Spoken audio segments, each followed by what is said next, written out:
moi, je me présente, je suis Benoît Viau, je suis responsable du système d'information décisionnelle du département de la Gironde.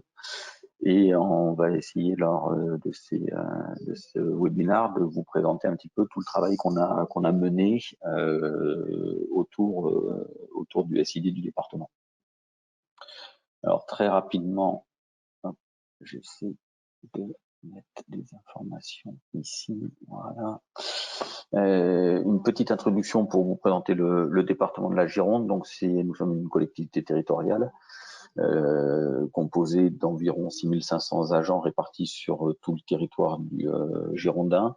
Deuxième employeur de la Gironde après le CHU, et on est missionné sur à peu près 125 métiers au service de la population girondine, et pour cela on a à peu près 250 applications de métiers pour couvrir et en support des directions métiers. Donc le département de la Gironde a cette particularité d'être le plus grand département de France en superficie, que ce soit sur une superficie de plus de 10 000 km². Il est composé de 538 communes, donc on a beaucoup de toutes petites communes, donc c'est aussi la particularité du département avec Bordeaux, la métropole, mais aussi tout un ensemble de petites communes sur le territoire. Il est découpé en 33 cantons et on a une population d'un peu plus 1,5 million d'habitants. Au niveau du département, l'organigramme est le suivant. On a le président du département qui s'appuie sur le directeur général des services du département, qui lui va pouvoir mettre au service des élus par politique publique tout un ensemble de directions de métiers qui sont répartis dans 5 DGA, donc direction générale adjointe. D'un côté, le social, avec tous les services d'aide au niveau du social, donc pour les personnes âgées, personnes handicapées, enfance, insertion. La direction générale adjointe chargée des territoires, on va retrouver les infrastructures, donc tout ce qui est route, mais aussi les transports terrestres et les transports maritimes, puisqu'on a la particularité d'avoir aussi les liaisons entre Ourtin et Royan avec des bacs maritimes. La direction générale adjointe chargée des ressources, où on va retrouver donc tout ce qui est ressources humaines, finances, système d'information et du numérique, et achat et sécurité juridique. La direction générale adjointe chargée de l'environnement, de la culture et des documents. Donc, on va retrouver l'environnement, la culture et la citoyenneté, les archives départementales, les bibliothèques départementales de près. Et enfin, la DGAJ, direction générale adjointe chargée de la jeunesse, de l'éducation, du sport et de la vie associative. On va retrouver la direction des collèges, qui sont une des missions des départements, la jeunesse et l'éducation de la citoyenneté, les sports et la vie associative, et les directions ressources du territoire.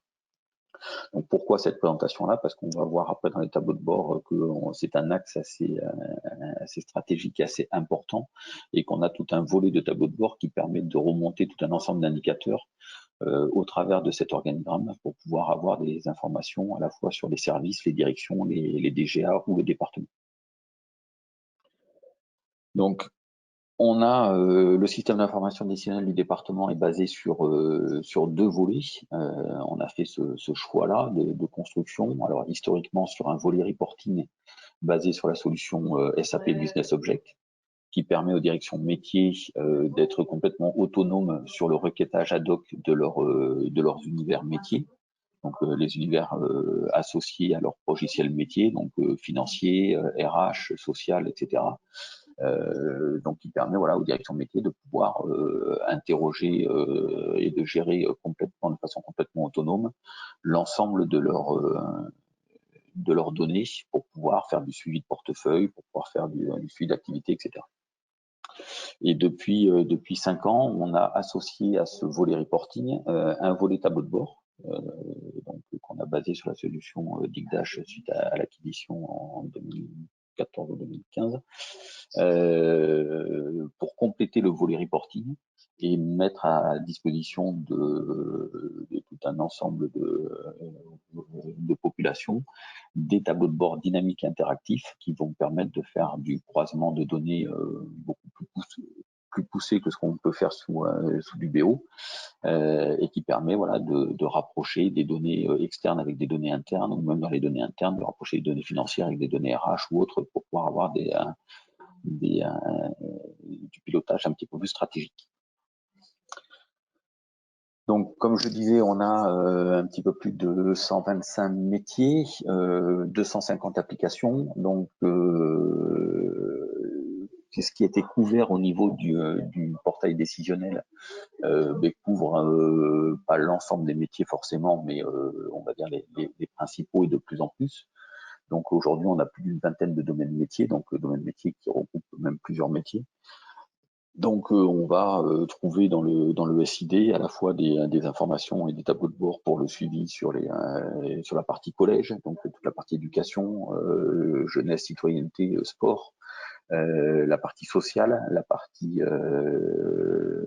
le parc auto, les finances, les RH, les subventions, le patrimoine, le foncier, enfin voilà. Donc, on a tout un ensemble de données qui sont sur plusieurs axes d'analyse. Donc, j'ai parlé tout à l'heure de l'organisation et de l'organigramme, mais on a aussi un axe d'analyse qui est basé sur le territoire. On va pouvoir avoir des informations sur n'importe quel découpage du département, sur les métiers, sur le temps. On va pouvoir naviguer dans le temps pour avoir des informations sur les données historisées. Et donc, toute la chaîne décisionnelle s'appuie sur plus de 25 sources de données, à la fois des données externes, puisqu'on s'appuie aussi sur des partenaires externes comme l'INSEE, CEREMA, la SAFER, Total pour tous les transports, enfin pour tous les déplacements, les prises de carburant, les impôts pour récupérer les données fiscales, etc. Et qu'on croise avec des données internes venant de nos logiciels métiers, comme Pléiade de la société Sopra pour la partie RH, Iodas de GFI pour la partie sociale, Grand Tank de CGI pour la partie financière, Atal pour le parc auto, des données du cadastre, des développements internes sous Gris. Toutes ces données sont stockées sous différents types de données, donc on a vraiment des sources qui sont stockées sous des formes assez hétérogènes. Donc, on va avoir des bases Oracle, on va avoir des bases Postgre, on va avoir des fichiers XML, on va avoir des web services avec du JSON, on va avoir des fichiers Excel, des fichiers plats en CSV, etc. Et donc, voilà, c'est toute la collecte de ces données dans ces types de sources de données provenant de toutes ces applications métiers ou de données externes qu'on va centraliser pour pouvoir mettre en place des tableaux de bord avec des représentations graphiques. Donc voilà, sur une autre vue, la chaîne décisionnelle, on va la retrouver ici. On a toutes nos applications métiers qui stockent leurs données dans des bases de production sous Oracle, MySQL, Postgre ou autres. On a des données externes qu'on collecte soit par voie de service, soit en récupérant des fichiers plats ou des fichiers Excel. On a notre TL Talend qui nous permet de faire la collecte de toutes ces données pour pouvoir les centraliser dans une base de données globale. Le TL permet également d'alimenter et de construire des référentiels métiers. Et donc, tout cet ensemble de remodélisation de données métiers et de référentiels va nous permettre de mettre à disposition notre entrepôt de données décisionnelles et qui va être interrogé à la fois par le volet reporting sous BO au travers des univers métiers ou des univers spécifiques, mais également au travers des cubes d'IGDASH pour pouvoir mettre en place les tableaux de bord du volet d'IGDASH. Donc voilà, bon, c'est un peu rapide, mais ou pas, mais c'est une présentation globale de tout ce qu'on a mis en œuvre et en place au sein du département, où on pourra échanger à la fin sur toute la démarche et toute la méthodologie pour justement alimenter cet entrepôt de données décisionnelles, faire des tableaux de bord, savoir comment on les construit au fur et à mesure, comment on enrichit le portail, etc. Mais je vais me concentrer maintenant sur une présentation du portail pour que vous puissiez avoir une vision et une idée un petit peu concrète du rendu, et après on verra sur un échange de questions-réponses. Alors, je viens ici, maintenant je vais me mettre en F11 pour que vous voyez bien, en espérant que tout le monde voit bien, que ce soit assez fluide. Donc voilà, là je suis connecté sur la page d'accueil du portail décisionnel du département de la Gironde et sur le volet tableau de bord. Et donc c'est une page d'accueil qu'on construit dynamiquement, c'est-à-dire que si je me connecte avec un autre compte, là je suis avec mon compte, donc je vois tous les cubes. Donc ce sont derrière chacun des cubes, on a un ou un ensemble de tableaux de bord. Mais en fonction de mon habilitation, je vais voir seulement un cube bleu et 3 cubes verts et 2 cubes orange, etc. Donc voilà, donc cette page-là, elle est complètement dynamique et interactive pour que justement un utilisateur n'ait pas l'impression d'avoir accès à tout un ensemble de tableaux de bord, et que quand il clique sur un tableau de bord, il y a un message comme quoi on lui dit qu'il a pas de droit. Dès le départ, il ne voit que les tableaux auxquels il a accès. Donc on a déjà une première gestion d'habilitation à ce niveau-là, gérée par la page d'accueil. On a fait ce choix-là. Dans Dicdash, on a plein d'autres possibilités. On aurait pu laisser tout un ensemble d'onglets ici avec des accès. Nous, on a préféré masquer tous les onglets et gérer nous-mêmes l'affichage et la gestion de notre page d'accueil. Ensuite, on a découpé ce regroupement de tableaux de bord on va dire par thématique ou domaine. Donc, on a d'abord des tableaux de bord transverses qui permettent on va dire que le point d'entrée, ça va être essentiellement l'organigramme. Donc, on va retrouver un petit peu les indicateurs dont je parlais tout à l'heure sur à la fois les directions, les DGA et les services. Mais également des informations un petit peu plus transverses. Ensuite, on a un domaine territoire où là, l'axe d'analyse principal, ça va être le territoire. Donc, on va pouvoir avoir un affichage d'informations pour la connaissance du territoire sur l'ensemble du territoire girondin, mais aussi sur n'importe quel découpage du territoire. Donc, on va pouvoir avoir des informations à la commune, au canton, à la communauté de communes, au pôle solidarité, au pôle jeunesse, enfin voilà, tous les regroupements de territoires et tous les découpages qu'on a au sein du département, avec un axe assez important à la fois pour les élus, mais aussi pour les directions de métiers, et avec des représentations cartographiques. Et ça, on va le retrouver à la fois sur les données contextuelles, mais aussi sur du social, sur l'éducation, du sport, des subventions, des valeurs foncières, etc. Et après, on a des tableaux de bord qui sont un peu plus métiers, qui viennent aussi en complément de BO et qui sont un petit peu plus en silo, mais un peu plus élargis, voilà, mais qui sont propres à des directions de métiers pour pouvoir piloter leur activité de façon un peu plus dynamique et interactive qu'un rapport, qu'un listing BO, et sur lequel on a et qui permet de faire des analyses aussi beaucoup plus poussées et beaucoup plus visuelles en termes de ça. Donc là, voilà, on va retrouver. Donc là, ceux-là, moi je les vois tous, mais un utilisateur va voir que un ou deux cubes métiers en fonction de son appartenance à l'organigramme. Et là-dedans, on va retrouver à la fois des informations pour la DRH, pour les clauses sociales, pour le portail DSI, pour la commande publique. Donc voilà, donc ça c'est assez varié. C'est un peu moins transverse et ça que les autres domaines.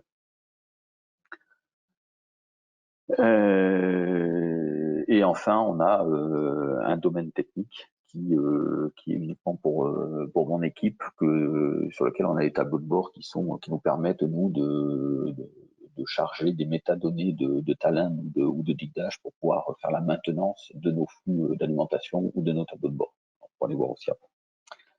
Donc voilà, donc concrètement, qu'est-ce que ça donne si je viens sur le domaine transverse et sur les moyens alloués, on arrive ici sur une page d'accueil qui me permet de voir les différents types de moyens alloués qui sont proposés. Donc c'est un tableau de bord qui est accessible à l'ensemble des managers et qui permet à tous les managers de pouvoir visualiser, consulter et suivre les moyens qui leur sont alloués pour gérer leurs équipes. Donc à la fois les chefs de service, les directeurs, les DGA, DGS, etc. Donc ici, on a des moyens, un suivi des moyens alloués sur la partie financière, la partie RH, la partie informatique ou les autres moyens comme les affranchissements ou autres. Donc ici, si je viens sur les moyens financiers, on va retrouver une page d'accueil. Donc à chaque fois, on essaie de mettre une page qui n'est pas du temps à se charger et qui permet en fait à l'utilisateur de pouvoir sélectionner le tableau de bord qu'il veut afficher. Et donc là, on va retrouver notamment, par exemple, une page de synthèse qui va être, à chaque fois, on va retrouver un petit peu ce principe-là d'avoir la page d'accueil, une page de synthèse et après des onglets de détails. Donc ici, on va retrouver des informations sur la réalisation budgétaire. On est sur le mois M-1, on va bientôt être sur le mois de mai au niveau financier. On est en tout début de mois, donc il n'est pas encore disponible. Mais on va pouvoir après changer de mois, naviguer dans le temps pour avoir des informations qui vont se mettre à jour automatiquement.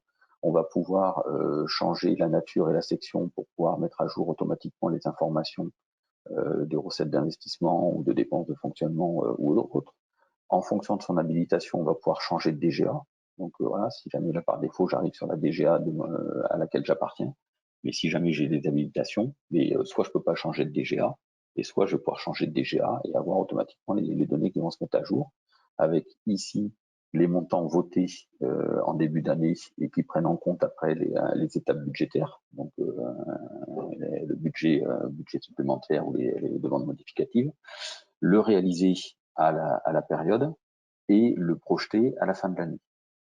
Donc voilà, on voit ici le montant voté, qu'on en a consommé sur les 30, on en a consommé 10, et à la fin de l'année, on devrait être à un taux de réalisation de 99,12%, qu'on peut comparer à la même période de l'année précédente.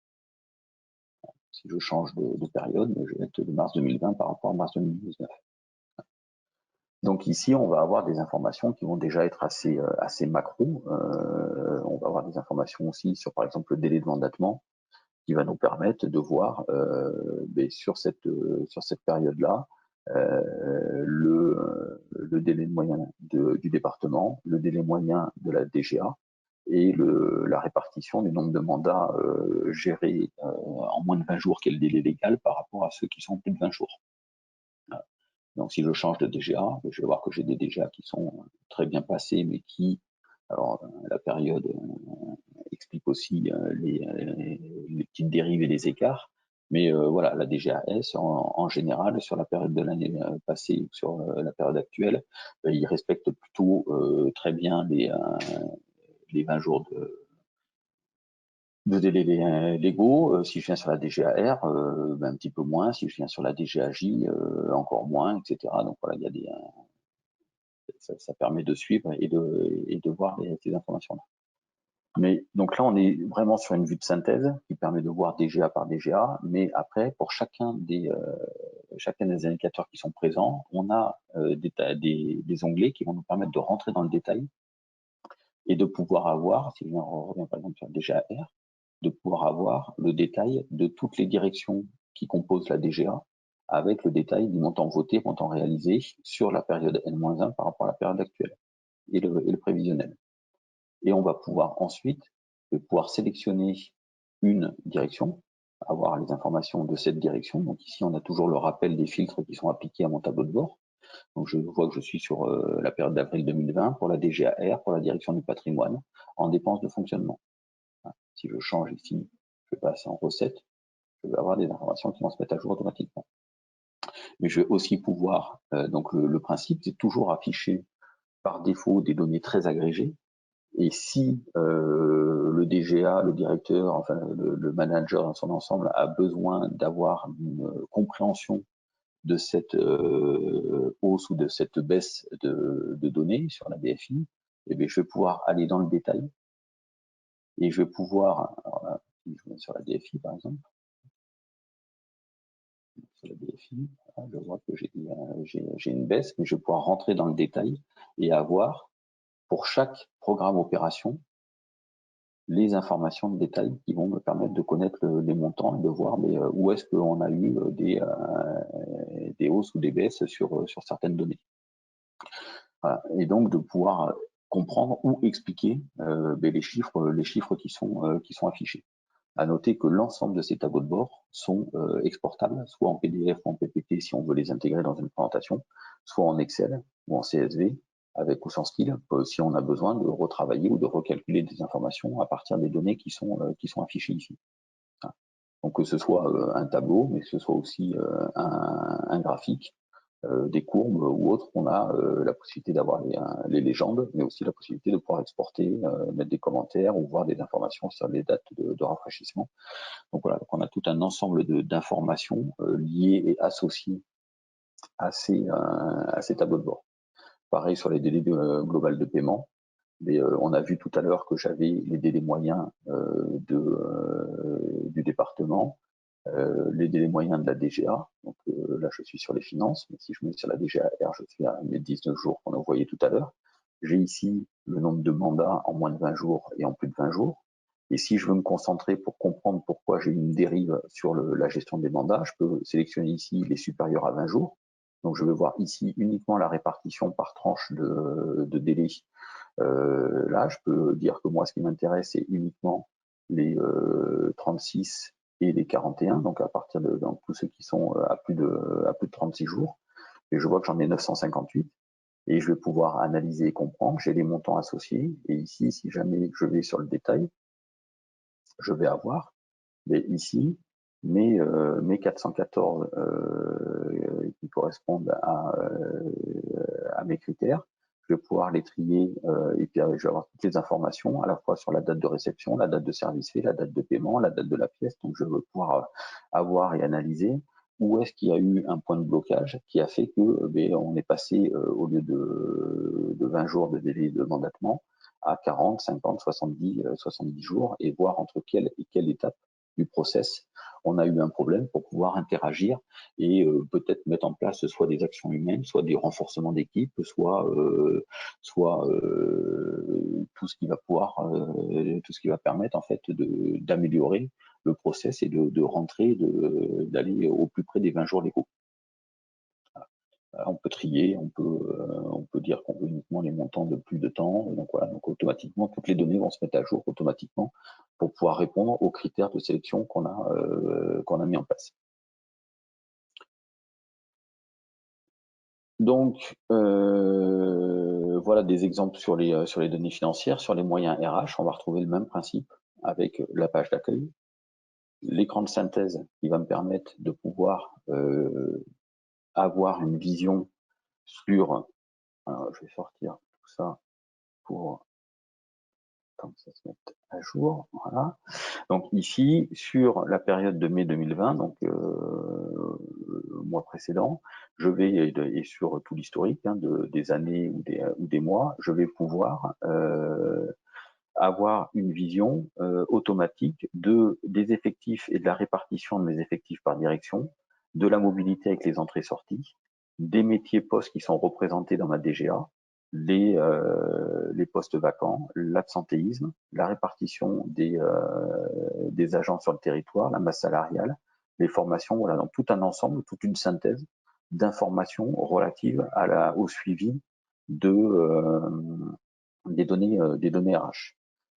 Toujours pareil, en fonction de mon habilitation, je vais pouvoir ou pas changer de DGA et avoir des informations qui vont se mettre à jour automatiquement et de voir que voilà, sur cette DGA, la direction des collèges représente 88% des effectifs de la DGA. Il y a 1400 personnes, il y a eu 3 entrées, 41 sorties. Si je viens ici sur le territoire, je vais pouvoir cliquer ici sur un pôle solidarité et voir les communes où sont répartis mes agents. Donc je vais savoir que voilà, sur Langon, il y a 38 personnes de la DGAJ, sur Saint-Symphorien, il y en a 10, etc. Donc je vais pouvoir comme ça soit exporter les données, soit visualiser les données. J'ai 34 métiers qui sont représentés. Voilà. Mais on est encore une fois sur une vue de synthèse, très agrégée à la DGA et à la période, mais on va permettre en fait à l'utilisateur, s'il se pose des questions et s'il a besoin d'avoir de l'information détaillée, de pouvoir zoomer sur n'importe lequel indicateur. Donc si ici je veux connaître mes 34 métiers, je peux cliquer sur les 34 et je vais avoir la liste des 34 métiers triés par nombre de postes. Donc ici, je sais que ce qui est le plus représenté à la DGAJ par rapport à la direction des collèges, j'ai 115 cuisiniers, 115 chefs cuisiniers, j'ai 693 agents d'entretien, j'ai 3 chefs de projet, etc. Donc voilà. De la même façon, si j'ai besoin de voir les 3 personnes qui sont entrées en mai 2020 dans ma DGA, je peux ici avoir la liste des 3 personnes. Voilà, donc les noms sont anonymisés, mais pour la présentation, mais pour les agents, ils auront les noms complets, ils savent sur quelle unité d'affectation, donc sur quel service ils sont affectés, de quelle direction, de la DGAJ. Si je veux voir les 40 personnes qui sont sorties du process, enfin de cette direction, mais voilà, je sais que ces agents-là, qui étaient à cette unité d'affectation, dans ce service et de cette direction, mais ont quitté leur fonction, etc. Donc voilà, en fonction de ma sélection, je vais pouvoir avoir du détail, de voir des informations très complètes. Là, si je prends tous les agents de la DGA, je vais avoir ici les 674 ou 694 agents que j'avais, voilà, les 664 pardon, agents du département avec leur affectation dans un service, une direction, leur sexe, leur âge, leur poste, leur métier, leur catégorie, la filière, le cadre d'emploi, le type d'engagement. Ça, donc je vais avoir vraiment des informations. Je vais pouvoir trier ces données, les exporter, je vais pouvoir faire un petit peu tout ce que je veux si j'ai besoin d'analyser et d'expliquer ou de comprendre un certain nombre d'informations. Pareil pour les remplacements, pareil pour l'absence, pareil pour les postes vacants. Je vais pouvoir avoir chacun des postes et savoir connaître la date de vacances, le nombre de mois correspondants pour pouvoir gérer les postes gelés ou gérer tout un ensemble d'informations. Et donc tout ça, là on est toujours sur la vue de synthèse et on a maintenant tout un ensemble d'onglets qui vont me permettre de rentrer dans le détail de chacune de ces catégories-là pour avoir de l'information beaucoup plus détaillée, beaucoup plus précise. Si je viens sur les effectifs, je vais avoir ici la direction générale des ressources, la répartition des effectifs donc de mes 664 agents par catégorie, donc A, B, C hors statut, comparé à la répartition par catégorie des agents du département.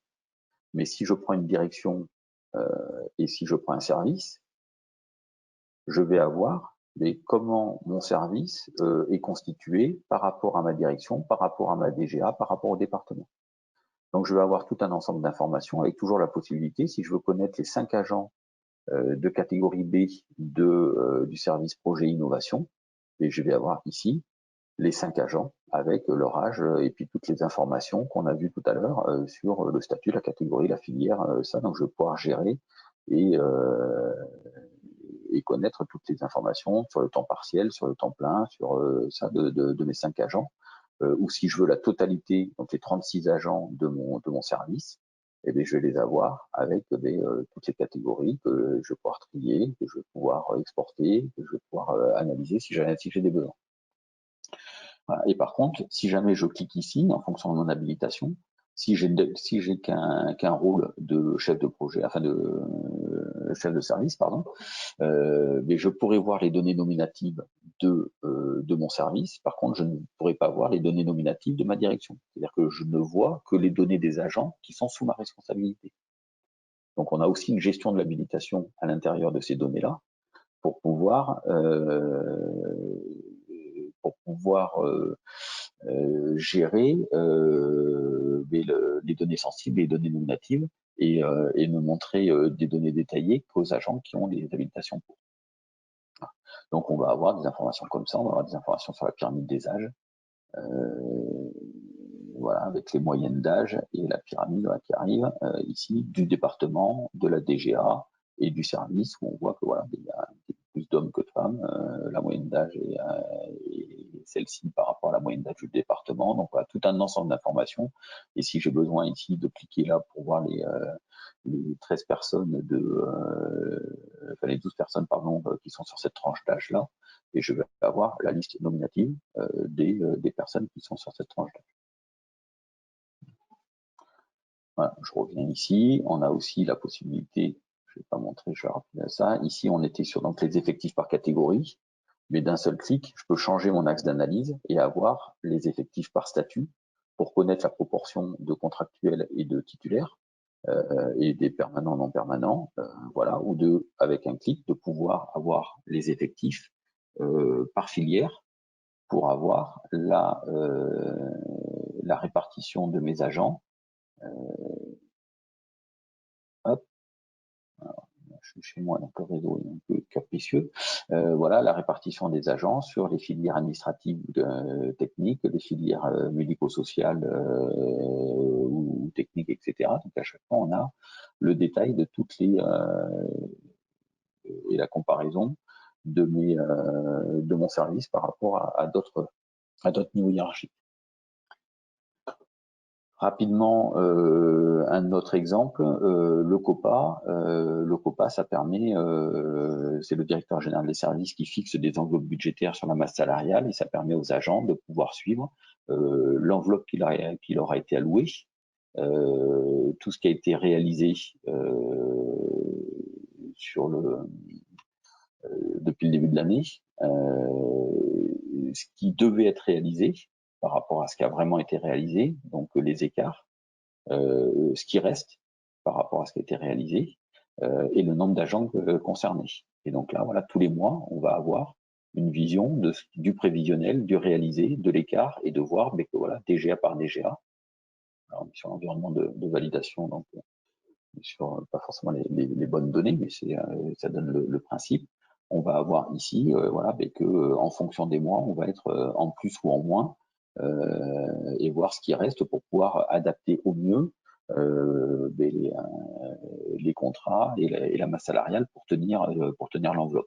On a aussi la possibilité de, toujours pareil, de pouvoir cliquer ici pour avoir du détail ou pouvoir cliquer sur le nombre de payes pour avoir le coût chargé de chacun des agents qui est concerné par la sélection. Voilà. Donc ici, je vais avoir voilà, chaque agent, la catégorie, les adjoints, ça avec le coût salarial de chacun des personnes. Donc en fonction de quand j'ai un rôle de pilotage de la cellule, de pouvoir justement suivre et vérifier l'évolution de la masse salariale de mon entité pour pouvoir qu'au niveau de la collectivité, eh bien, on arrive à gérer cette gestion, cette masse salariale. Pareil au niveau des remplacements, tous les contrats de remplacement, on va avoir hop, le même principe, donc une autre enveloppe, s'il veut bien, plus de réseau, si ça y est, il arrive, voilà.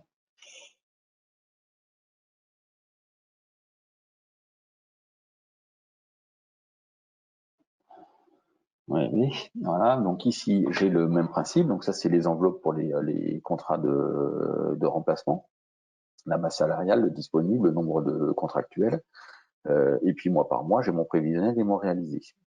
Mais là, pour aider encore plus les managers, on a mis en place un petit simulateur qui permet en fait ici de voir le disponible. Donc c'est bien le disponible que j'ai ici, 1,4 milliard, 1,4 million, pardon. De voir ce qui reste, enfin la projection des contrats jusqu'à la fin de l'année va être de 625. Il n'y a pas de nouveaux contrats qui sont aujourd'hui établis, mais ce qui fait que entre le disponible et la projection des contrats en cours, on sait qu'il va rester 813. Et donc là, on a ici un petit simulateur qui nous permet de jouer sur des curseurs et qui va nous permettre de dire, mais si je suis directeur de la DGAJ et que j'ai besoin de tenir au mieux mon enveloppe, et si je renouvelle des contrats de catégorie A pendant 22 mois, donc voilà, ou 24 mois, donc 2 personnes à temps plein sur le truc, mais ça va me coûter 109 000 € en moyenne, parce que là je suis sur un coût moyen, et donc ça va me baisser mon estimation de disponible, et donc je veux pouvoir comme ça, et renouveler, voir quel est l'impact du renouvellement de contrats de catégorie A, B ou C, pour pouvoir tenir au plus près mon enveloppe et de voir jusqu'où je dépasse.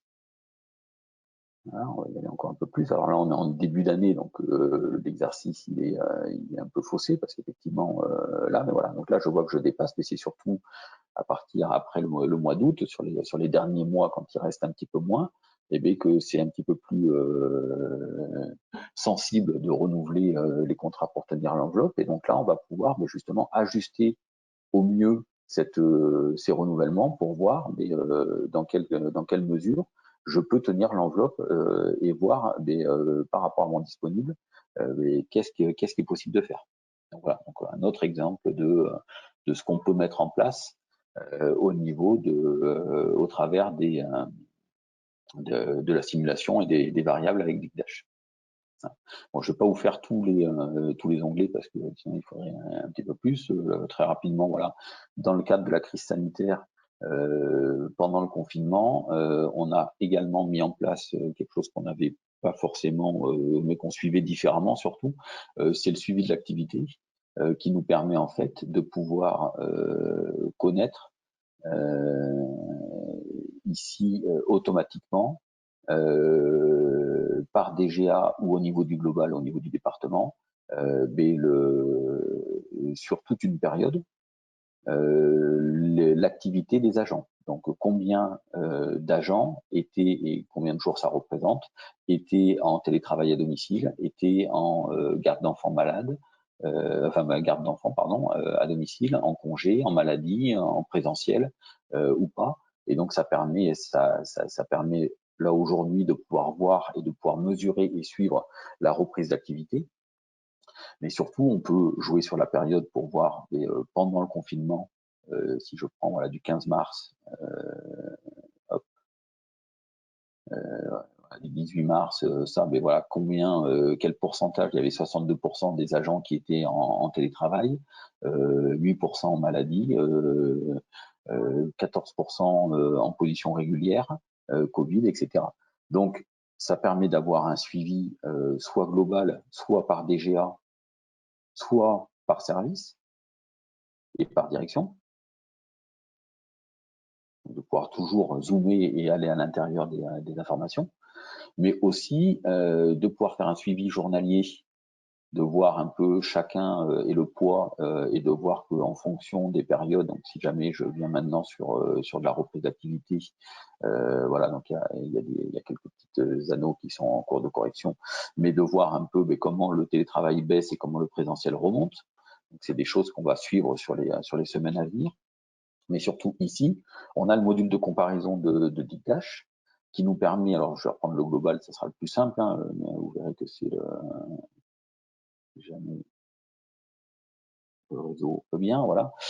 Ici, ce qui va nous permettre en fait, l'outil de comparaison, de pouvoir dire, moi je voudrais comparer du 15 mars donc la semaine du 15 au 20, voir comment on était par rapport à la semaine du 29 ou de début avril.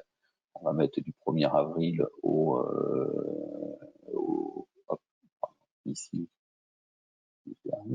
voilà, sur le 6 avril, et de voir le comportement de l'activité. Donc j'avais un peu de présentiel sur cette période-là, alors que pendant le confinement, j'avais quasiment pas de présentiel et j'avais beaucoup plus de télétravail.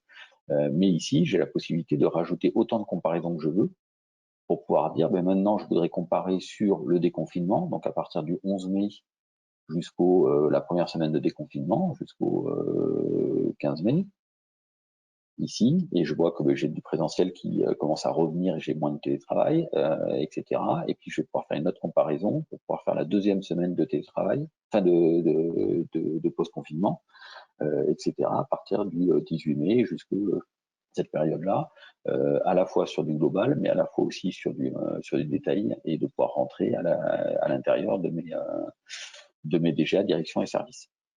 Donc, un outil de comparaison qui va nous permettre de pouvoir jouer sur là on a fait des comparaisons de périodes, on peut choisir que les activités qui nous intéressent. Si je prends que des informations sur le Covid, je vais avoir des informations qui vont être, voilà, voir comment un petit peu, suite à la reprise d'activité, je vais prendre le présentiel en plus, hop, présence, pointage sur site et présence, voilà. Ici, je vais voir que voilà, après la période de confinement, mais comment première semaine et deuxième semaine ou autre ça, mais comment la reprise d'activité s'échelonne pour l'ensemble du département ou DGA par DGA ou direction par direction. Donc, voilà. Donc des outils qui permettent vraiment d'analyser et de pouvoir suivre sur des éléments très concrets des informations. J'essaie d'avancer, hein, j'espère que c'est clair pour tous. N'hésitez pas à poser des questions. Je vois qu'il y en a déjà quelques-unes qui arrivent. J'essaierai d'y répondre à la fin. Donc voilà. Donc là, on est sur des exemples de tableaux de bord transverses. Un autre exemple qu'on a déjà présenté, c'est le télétravail. Donc là, en fait, jusqu'à présent, on a vu des tableaux de bord qui sont assez classique malgré tout, qui présente des informations dans lesquelles on peut driller tout ça. Pour le télétravail, on nous a demandé en fait de faire un exercice un petit peu différent. On souhaitait pas avoir un tableau de bord traditionnel, mais plus un support de communication pour pouvoir communiquer auprès de cellules du département ou à l'extérieur sur le bilan du télétravail au département. Alors c'était avant la crise sanitaire, c'était pas du travail à domicile, c'était du travail bilocalisé. Mais en fait, on a fait ici voilà, un tableau de bord qui est un petit peu plus, enfin qui est un peu différent et qui est surtout assez proche d'un data storytelling et qui raconte un peu plus une histoire au travers des données. Donc là, on a fait quelque chose qui est avec un déroulé autant sur tous nos tableaux de bord, on n'est plus sur un tableau de bord visible sur une page. Là, on est sur un déroulé d'informations et donc on a une information sur le travail bilocalisé, le télétravail depuis 2013. Et on va avoir ici une histoire avec tout un ensemble d'informations. Donc sur le bilan, on va avoir le nombre de collaborateurs du département, le nombre de personnes éligibles au télétravail et le nombre de télétravailleurs. Et donc voir combien ça représente, avoir un petit bilan social sur le nombre de femmes et d'hommes et la tranche d'âge, et puis le bilan des candidatures, combien ont été inéligibles ou irrecevables pour n'importe quelle campagne, puisqu'on a un historique, parce que ça reste un tableau de boarding dash, et on va pouvoir interagir avec ce tableau de bord. Voilà. Et ici, dire que moi, sur les irrecevables, je veux savoir, sur les 31, j'en ai 15 qui sont irrecevables pour cause de demande caduque, d'indisponibilité du site ou de demande infondée. Ou pour les illégibles, je vais en avoir 16. Voilà. Mon réseau a un petit peu de mal, il arrive. Et voilà, j'en ai, c'est inéligible pour cause de métier qui n'est pas éligible ou de poste qui n'est pas éligible au télétravail. Voilà. Donc, je vais avoir ces informations-là et puis après, je vais pouvoir descendre et continuer mon analyse et ma présentation pour avoir des informations sur l'origine des télétravailleurs. Donc, j'ai ici des petites aides qui me donnent des aides à la navigation pour dire que si je survole mon graphe, je vais avoir des infobulles qui vont me donner des chiffres associés.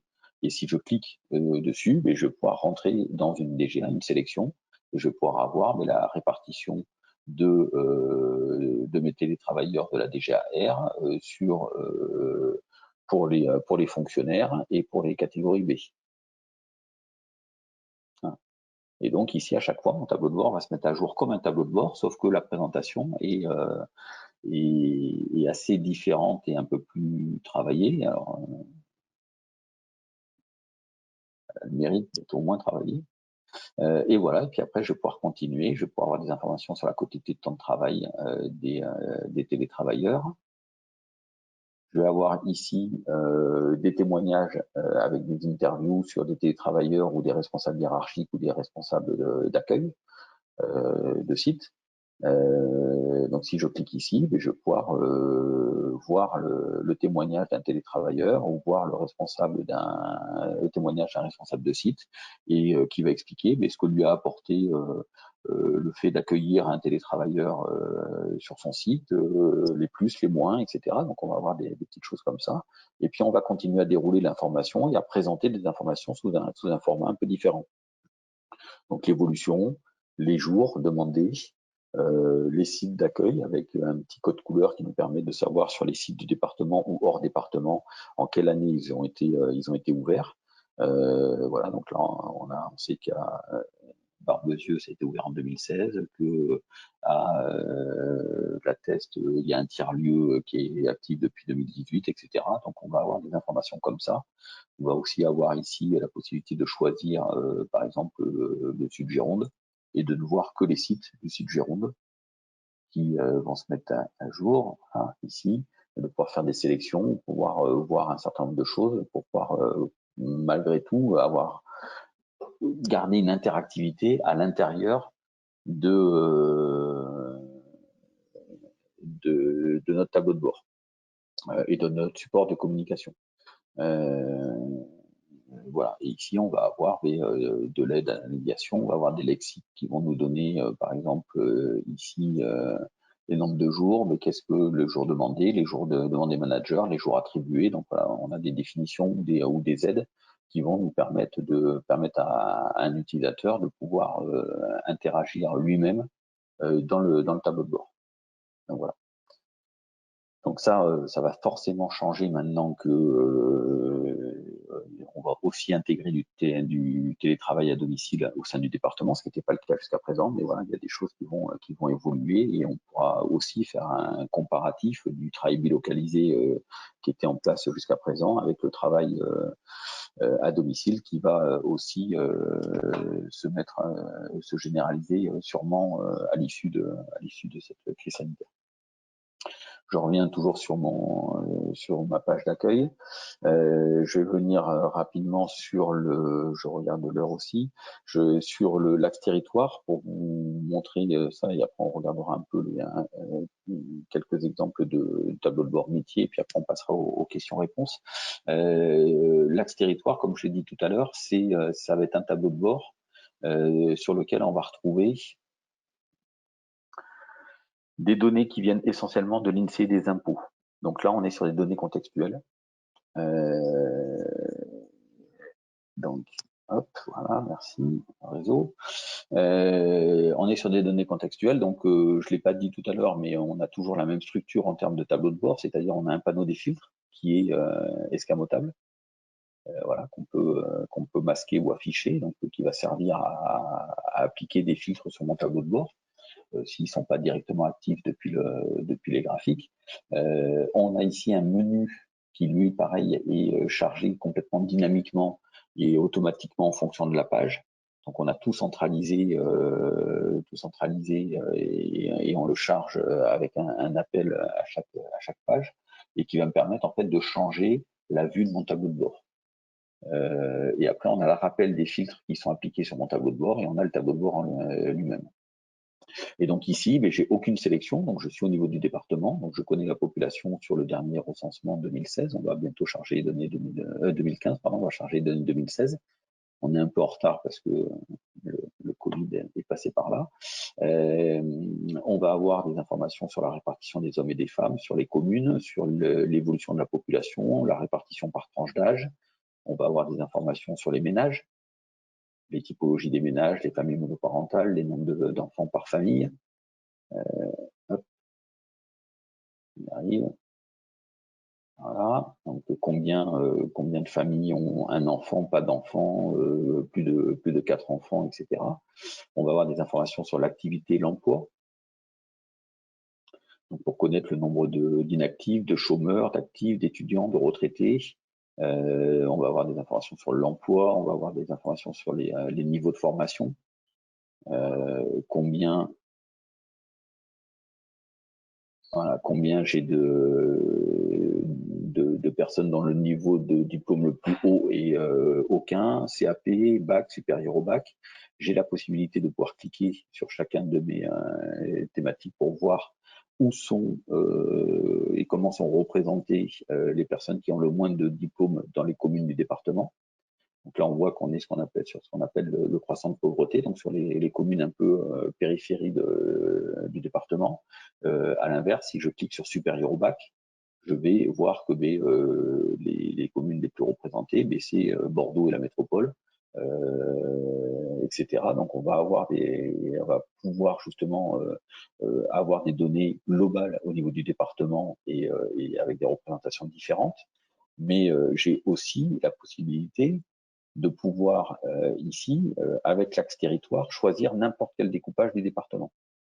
Donc si jamais je prends une commune, par exemple je prends Ambarès et La Grave, mais je vais connaître la population de cette commune, la moyenne d'âge qui est inférieure à la moyenne départementale, la répartition des hommes et des femmes, je vois où elle est située, je vois sa courbe d'évolution de population, la courbe des décès et des naissances. Si je prends Arcachon, je vais voir que j'ai plus de décès que de naissances sur cette commune, je vois où elle est située, je vois que la population, la moyenne d'âge est supérieure à la moyenne départementale, etc.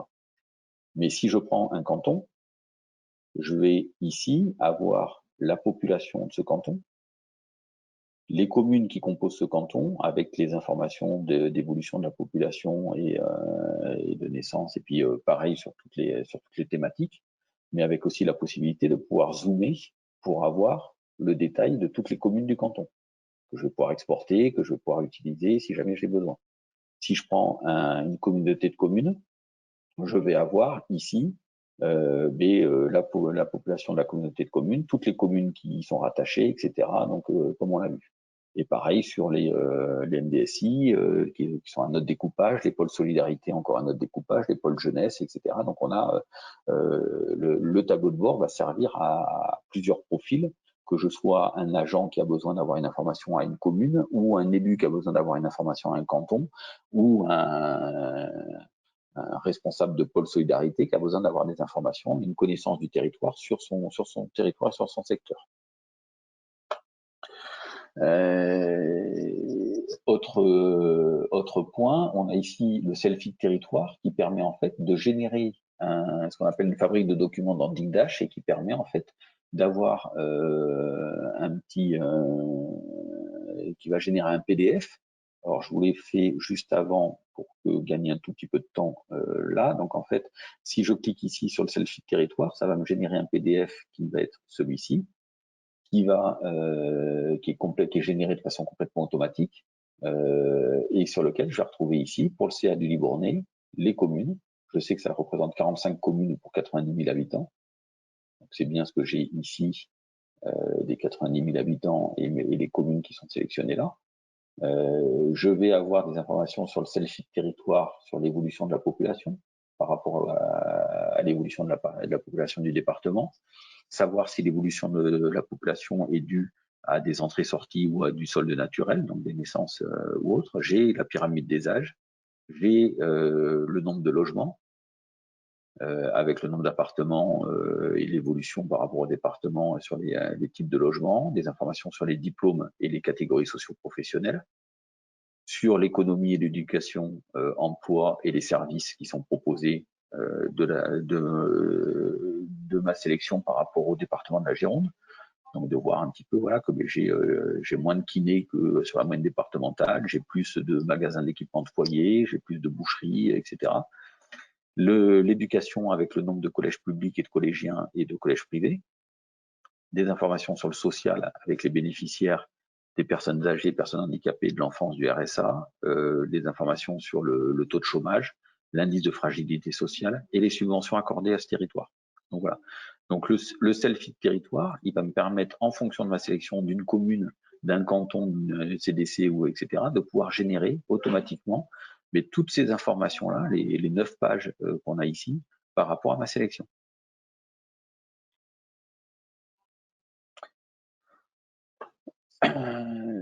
Et donc ce principe-là d'axe territoire qui va me permettre de choisir un découpage territorial, que ce soit commune, canton ou autre, mais je vais le retrouver, le même principe.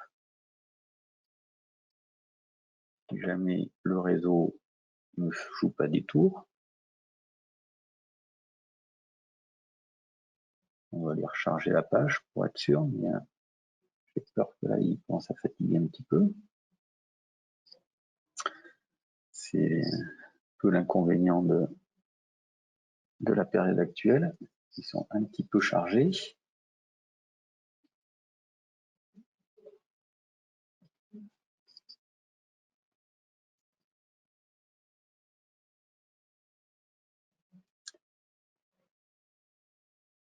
Voilà. Et donc, ce principe d'axe territoire, je vais le retrouver à la fois sur les données contextuelles, donc qui sont des données essentiellement de l'INSEE des impôts, mais aussi sur les données du social, de l'éducation, du sport, de la subvention, patrimoine, valeur foncière. Si je viens sur les données sociales, je vais retrouver ici les bénéficiaires pour les personnes âgées, personnes handicapées, l'enfance, l'inclusion, et je vais pouvoir choisir toujours, mais soit je prends aucun filtre et je suis sur le département, soit je prends une commune et je vais avoir le comparatif de ma sélection par rapport à la moyenne départementale, soit je suis sur un pôle solidarité et je viens sur le Sud Gironde par exemple et je vois que j'ai plus de bénéficiaires des personnes âgées que la moyenne départementale, mais j'ai à peu près autant sur les personnes handicapées, les bénéficiaires du RSA. Voilà. Et je vais pouvoir après, toujours pareil, cliquer ici sur l'enfance et voir la répartition pour chacune des communes de ma sélection. Et vraiment, je vous rassure, hein, normalement c'est quand même assez instantané, mais là il a un petit peu de mal. Et voilà, je suis bien sur les communes du Sud Gironde. J'ai ici le détail pour chacune des communes et l'évolution du nombre de bénéficiaires pour cette thématique. Pareil sur la partie éducation, je vais avoir pour chacun des collèges des informations sur le nombre de collèges publics et privés, la répartition. Donc là, j'ai conservé mon filtre, mais si je le sors, je vais avoir tout le département. Donc je vais ici avoir la position de chacun des collèges avec la capacité d'accueil et les effectifs. Et je vois que en 10 ans, je suis passé de 130 à 133 collèges, que c'est essentiellement les collèges publics qui ont été construits. Et puis, je vais avoir des informations sur les effectifs.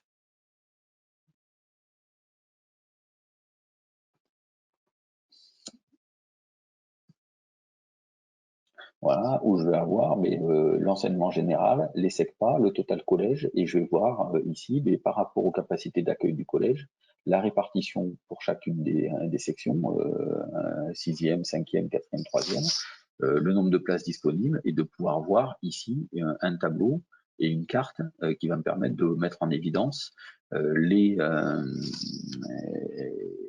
taux d'occupation des collèges, avec la possibilité de pouvoir dire, moi, ce qui m'intéresse, c'est uniquement ceux qui sont à plus de 100%, et de visualiser, pas nous aider, voilà, de visualiser les collèges qui sont en suroccupation. Ou à l'inverse, tous les collèges qui sont sous-occupés parce qu'ils sont à moins de 90%, et on a la possibilité ici de pouvoir interagir aussi avec la légende, de pouvoir zoomer, de pouvoir faire un petit peu tout ce qu'on veut, de pouvoir trier ici pour par taux d'occupation, et de pouvoir exporter toujours les données si on en a besoin. Mais de la même façon, si je choisis un collège, par exemple le collège ici, je vais pouvoir ici générer la fiche collège qui va être un petit peu ce qu'on appelle la vision 360 du collège que j'ai sélectionné. Donc ici, pareil, je vous l'ai sorti parce que comme ça prend un petit peu, avec le réseau, ça va prendre un petit peu une minute. Donc pour pas attendre une minute de génération, normalement ça prend entre 20 et 30 secondes, mais là avec les conditions, c'est un petit peu plus long. Donc je l'ai sorti. Donc ici, si je clique sur cette fiche-là, ça va me générer automatiquement cette fiche-là pour mon collège, pour la rentrée sélectionnée. Et je vais avoir un petit peu, mais je sais que c'est un collège public. Je sais que où est-ce qu'il est localisé, ses coordonnées téléphoniques, fax et email, les correspondants, donc le principal adjoint, la localisation, le taux d'occupation de mon collège, les correspondants, les conseillers départementaux, et puis après je vais avoir plein d'informations sur les effectifs sur, voilà, je vois qu'il est tout le temps, enfin que jusqu'à présent il était en dessous de la capacité d'accueil et que là il vient de passer au-dessus de sa capacité d'accueil. Je vais avoir des informations sur les comportements d'inscription, sur la sociologie, sur ici les régimes scolaires, les bourses, donc tout ce qui est aide financière, les dotations et réserves du collège, le plan départemental numérique, les moyens humains avec les remplacements des ATTE, les projets et les opérations prévues et les opérations réalisées. Donc, quand un élu va en conseil d'administration d'un collège, jusqu'à présent, c'était la direction des collèges mettait un certain nombre de temps à collecter toutes ces informations-là pour pouvoir renseigner manuellement la fiche collège. Maintenant, il vient ici, il choisit le collège, il clique sur la fiche collège et 30 secondes après, il a cette fiche-là et l'élu, il a toutes les informations pour dire mais voilà ce qui est prévu et à quelle période, voilà, en début 2021, il y aura l'électrification des volets roulants, l'extension du garage à vélo pour tel montant, et ce qui a déjà été réalisé à telle date. Mais ça va être l'abattage des pains, le remplacement de la machine à laver plus les fours, la reprise d'accrotaires d'appui de fenêtres, etc. pour tel montant et tel montant. Pareil sur la santé financière du collège avec les dotations, sur les bourses et tout ça. Voilà, donc il a vraiment toutes les informations qui sont nécessaires pour pour la tenue du conseil d'administration, que ce soit un élu ou quelqu'un qui a besoin d'avoir des informations autour du collège. Autre exemple, sur les valeurs foncières, on a ici, on va passer en F1, voilà. On a ici, on récupère auprès de la CEREMA toutes les données concernant les mutations des terrains du département. Donc on a toutes les ventes. Alors, on va arriver. Juste un petit peu.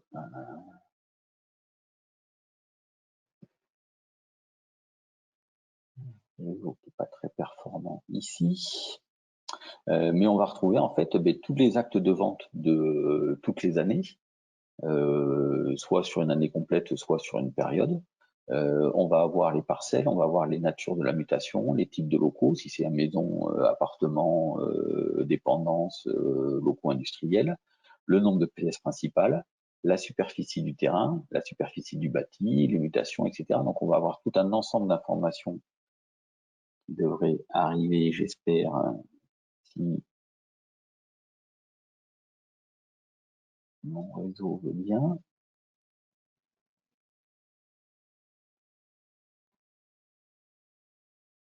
Je vais essayer de passer par celui-ci pour voir si c'est mieux.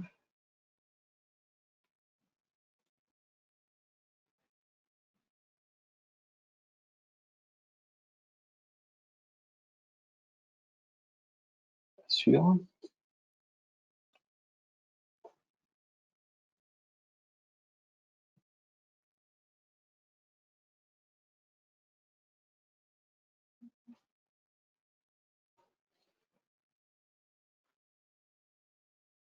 Non, on va faire un petit F5 pour voir si on veut bien.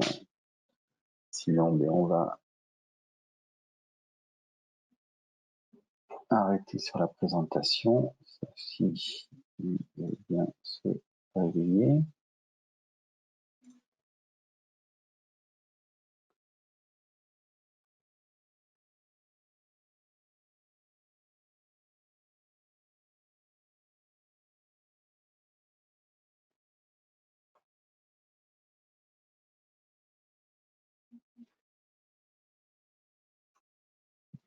Bon, là, je pense que le réseau, il est en grande difficulté. C'est une dernière fois, sinon tant pis.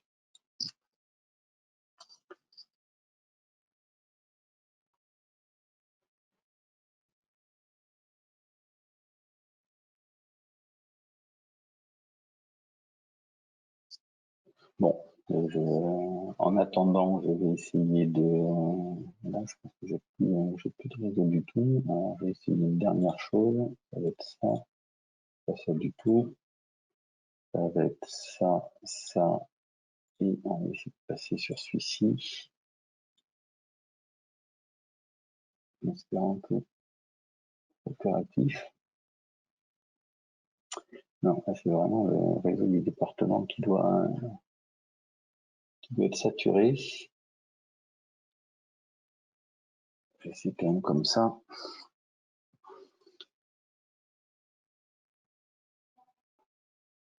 Ouais, c'est un peu mieux quand même. Alors, je viens sur les valeurs foncières s'il veut bien.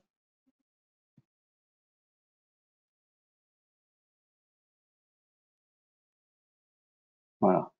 Donc ici, on va retrouver, comme je disais, toutes les mutations et les axes de vente. On peut choisir un acte de vente si on connaît son numéro. On peut choisir la nature de la mutation. Est-ce que c'est de l'échange, de la vente, de ça? Est-ce que c'est un appartement, une maison, un local, etc. Donc si par exemple je prends, si j'ai une commune ou un partenaire externe qui me demande dans le cadre de rachat pour de l'expropriation le montant le montant moyen d'un type de bien, le service qui a accès à ce tableau de bord là peut s'appuyer en fait sur le tableau pour pouvoir isoler un certain nombre de transactions et voir un petit peu le montant moyen. Donc ici, si par exemple je prends des terrains entre 1000 et 2000 mètres carrés, des superficies de bâti entre 100 et 150 mètres carrés, je vais automatiquement avoir le nombre de mutations concernées pour l'année ou pour la période, la valeur foncière moyenne sur ce terrain. Par contre, si je viens ici sur la tête, je vais voir que je suis plus à 750 000 sur ce territoire-là. Si je prends par exemple ici Saint-Médard-en-Jalles, je suis plus à 368 000. Donc je vais pouvoir analyser comme ça un certain nombre de choses, mais en plus je vais pouvoir ici voir le détail de toutes les mutations. Donc là je sais que j'ai 10 terrains à bâtir, 62 jardins, 76 sols, et je vais pouvoir cliquer ici pour avoir le détail de toutes les parcelles identifiées par ces ventes, avec leur adresse, savoir s'il y a une présence d'une maison, la superficie du terrain, le coût de la valeur foncière. Et je vais pouvoir en plus cliquer sur ma parcelle. Et là, je vais basculer, je vais sortir du SID pour aller sur le SIG et aller sur le cadastre et afficher en fait ma parcelle sur le cadastre pour pouvoir analyser plus finement la vente de ce terrain-là. Donc ici, j'arrive sur le cadastre et je vais avoir des informations qui vont être assez précises et détaillées. Je vais pouvoir avoir une fiche sur tous les éléments du cadastre. Je vais pouvoir mettre la photo aérienne pour pouvoir visualiser un petit peu l'environnement. Je vais pouvoir mettre les réseaux routiers pour voir les routes qui passent à proximité, les bus, les réseaux, enfin tout ce qui concerne ça. Et je vais même pouvoir cliquer ici pour aller sur l'orthophoto et voir complètement l'environnement de ma parcelle et de mon terrain. Et de pouvoir avancer, me déplacer. Parce que là, je suis sur l'orthophoto. Là, je sais que ça date d'août 2019, donc c'était il y a un an. J'ai toutes les informations qui me permettent de voir un petit peu comment se situe et pouvoir répondre à la demande de coût de rachat le plus précisément possible en ayant accès à toutes ces informations-là. Alors ici, je vais revenir sur DigDash. Donc voilà, donc en fonction de DigDash va me permettre d'isoler et d'analyser très finement un ensemble de critères et de filtres. Et une fois que j'ai fait ma sélection et que j'ai isolé mes données, je vais pouvoir après débrancher vers une autre application pour pouvoir compléter mon information par rapport à ma sélection de données. Donc voilà, bon, je vais m'arrêter là sur cette partie-là. Donc on a vu les données transverses, les données territoires, vous avez bien compris le principe. Les données du métier, je vais prendre juste un exemple sur le parc auto et puis après on fera les questions-réponses pour finir. Le parc auto, ça nous permet notamment de suivre l'ensemble des véhicules du département. Toujours pareil, hein, sur les N dernières années, sur les N derniers mois. Donc si je me mets en 2019, je vais avoir une année complète et j'ai le prix de revient kilométrique de ma flotte de véhicules. Mois par mois. Donc je sais qu'il y a certains mois où j'ai augmenté un peu, mais sinon en moyenne je suis à temps par mois. Je sais combien j'ai de véhicules hybrides, de véhicules électriques, de véhicules essence ou gazole. Si je clique sur les véhicules essence, mais j'aurai uniquement le prix de revient kilométrique de ces véhicules-là. Les véhicules gazole, ils sont ici, les véhicules électriques, etc. Donc, on va avoir tout un ensemble d'analyses de données et on va pouvoir avoir sur tous les véhicules d'un mois ou d'un ensemble de mois, continu ou pas, de pouvoir suivre mes informations. Mais je vais pouvoir aussi rentrer dans le détail d'un véhicule ici et puis de pouvoir sélectionner sa fiche et d'avoir ici les frais fixes, donc coût d'assurance, coût de frais de fonctionnement et amortissement et location s'il y a lieu, les consommations, prise de carburant, péage, parking et lavage, les entretiens qu'il y a eu sur ce véhicule-là, sur toute la période, et de pouvoir après également zoomer sur les consommations pour savoir quelle personne a pris quel volume de carburant, à quel prix, dans quelle station, à quelle date, à la fois sur du carburant, du péage, du lavage, etc. Pour ce véhicule-là, pareil pour les entretiens, je vais savoir exactement mais à quel kilométrage a été fait le diagnostic, la révision, le changement de plaque, le contrôle technique, la réparation du réservoir, pour quel coût, et donc de pouvoir suivre au plus près ma flotte de véhicules pour pouvoir gérer son financement, son remplacement. De la même façon, ici, j'ai le top 20 des véhicules les plus utilisés, le top 20 des véhicules les moins utilisés, qui va me permettre de pouvoir gérer par immatriculation des rotations de véhicules pour savoir, mais voilà, j'ai un véhicule ici qui, sur la période 2019, a très peu roulé, et je vais pouvoir le remplacer, le mettre en remplacement en fonction du type de véhicule, sur un service qui les utilise beaucoup plus. Donc tout ça pour aider en fait à la gestion et à la prise de décision pour le service logistique qui gère à la fois les véhicules, mais aussi les réservations de véhicules, etc.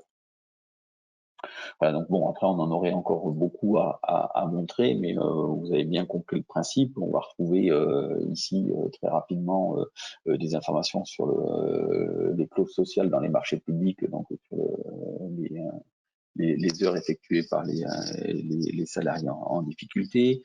On a des informations sur la DRH, sur les contrôles de la DSN, sur les déclarations sociales. On a des informations sur la DHU, sur la direction de l'habitat et de l'urbanisme, sur les parcs privés et les parcs publics. On a tout un ensemble de tableaux de bord complémentaires qui permettent et qui aident en fait à l'enrichissement du portail avec de nouveaux tableaux de bord. Donc je vois qu'il y a déjà quelques questions, je vais essayer d'y répondre.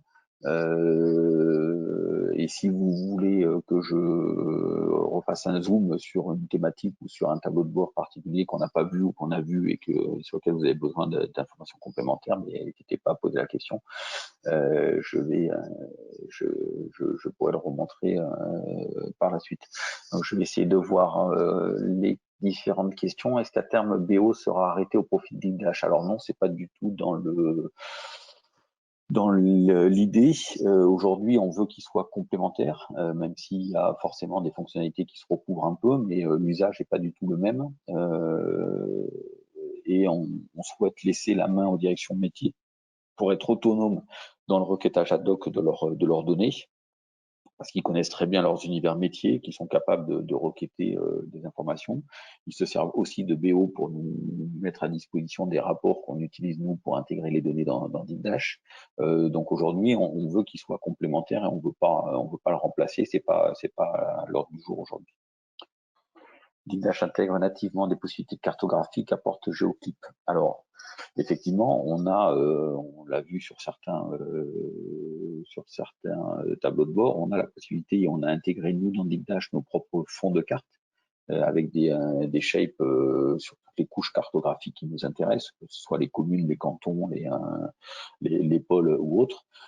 Après, ça reste de l'affichage cartographique qui est très souvent largement suffisant, parce qu'on peut driller dedans, on peut représenter soit des coordonnées, soit des aplats de couleurs. Mais après, c'est pas un moteur cartographique comme ce que peut proposer du GeoClip ou de l'Esri. Donc c'est pareil, on essaie de faire en sorte que ce soit assez complémentaire et on a un lien et on utilise les mêmes données entre le SIG et le SID pour justement représenter des informations, représenter les informations sous des formes différentes, de l'affichage carto de premier niveau sous Digdash et des informations plus détaillées si jamais on veut étudier des données sur des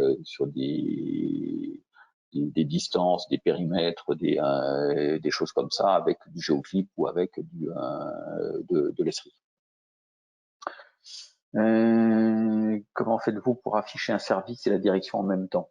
Ça se gère avec les options de navigation dans les dimensions. On a la possibilité, ce qu'on a mis par exemple ici, de pouvoir dire qu'un indicateur il va naviguer sur le service, enfin qu'un graphe en fait va naviguer sur le service et qu'un autre graphe va pas naviguer sur le service, donc il va pas tenir compte de la sélection service, il va tenir compte de la sélection différente.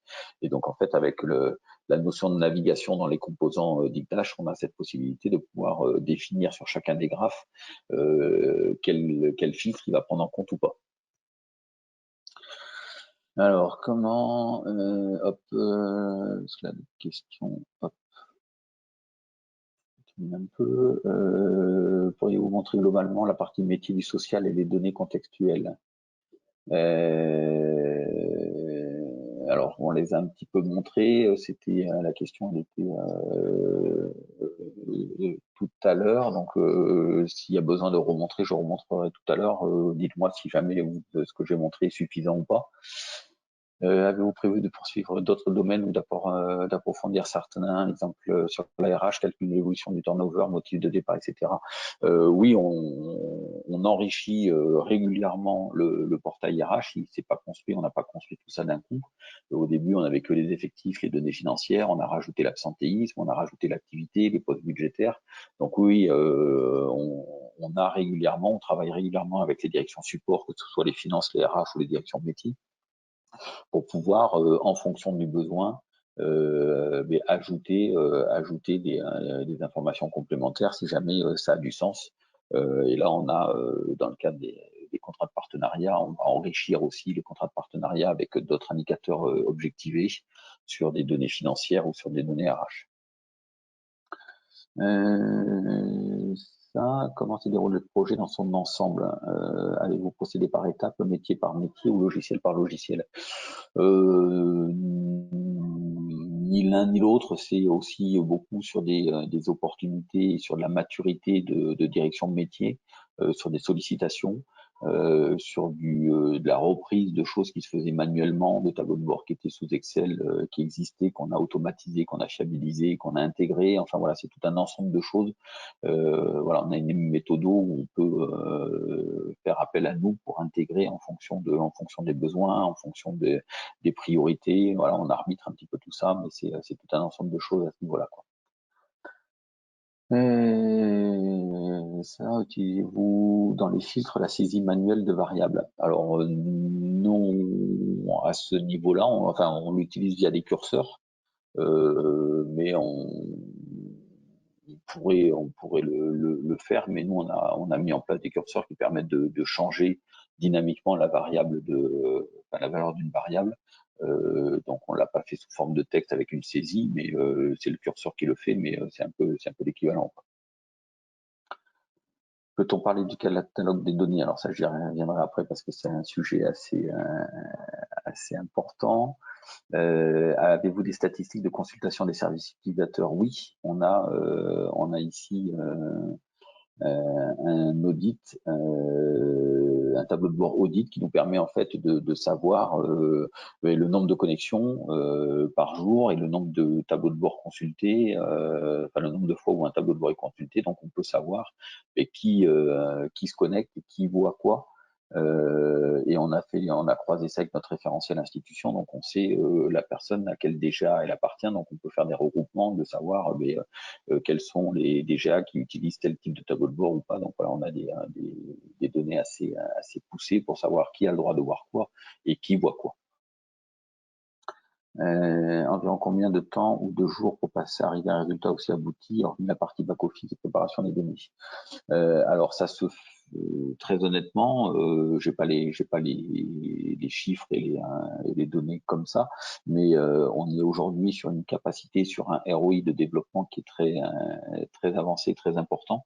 On peut aller très très vite sur la mise en place d'un tableau de bord. Là, vous voyez, si je reprends un petit peu l'exemple qu'on a fait sur la moyenne RH et sur l'activité, ça, on a eu une requête qui nous interroge notre application de gestion de pointage et de gestion de l'activité.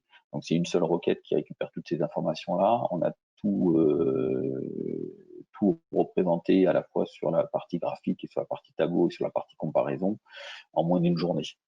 Donc, une fois qu'on a, voilà, on a des choses, voilà, en moyenne, on peut mettre entre 2 ou 3 jours et ou une grosse semaine pour pouvoir mettre en place un tableau de bord très avancé, parce que on est en capacité aujourd'hui de pouvoir capitaliser et mutualiser tous les développements qu'on a mis en place autour des tableaux de bord. Donc on est assez réactif et pour pouvoir développer les tableaux de bord. Recruter directement l'outil métier ou les résultats de requête BO ou les deux. Alors, on requête un peu des deux. Alors, on utilise on a les directions métiers qui nous font des rapports BO sur lesquels on récupère le SQL de la requête de l'univers en fait, et qu'on intègre dans des cubes Digdash. On peut aussi requêter directement un rapport BO, on peut aussi requêter directement une application métier. On a un peu tous les cas de figure, même si dans l'ensemble, on automatise avec des flux talent et qui déclenchent les événements de rafraîchissement des cubes Digdash. En fait. Alors, quel est le dimensionnement de votre équipe? S'agit-il de votre équipe qui réalise le tableau de bord Digdash? Oui, alors on est 3, moi compris, en termes au niveau de la cellule SID, à la fois pour gérer le volet BO et Digdash. Alors BO, on fait pas grand-chose parce que les directions métiers sont autonomes. On fait que plus la partie, on va dire, technique, mais on développe pas de rapport BO.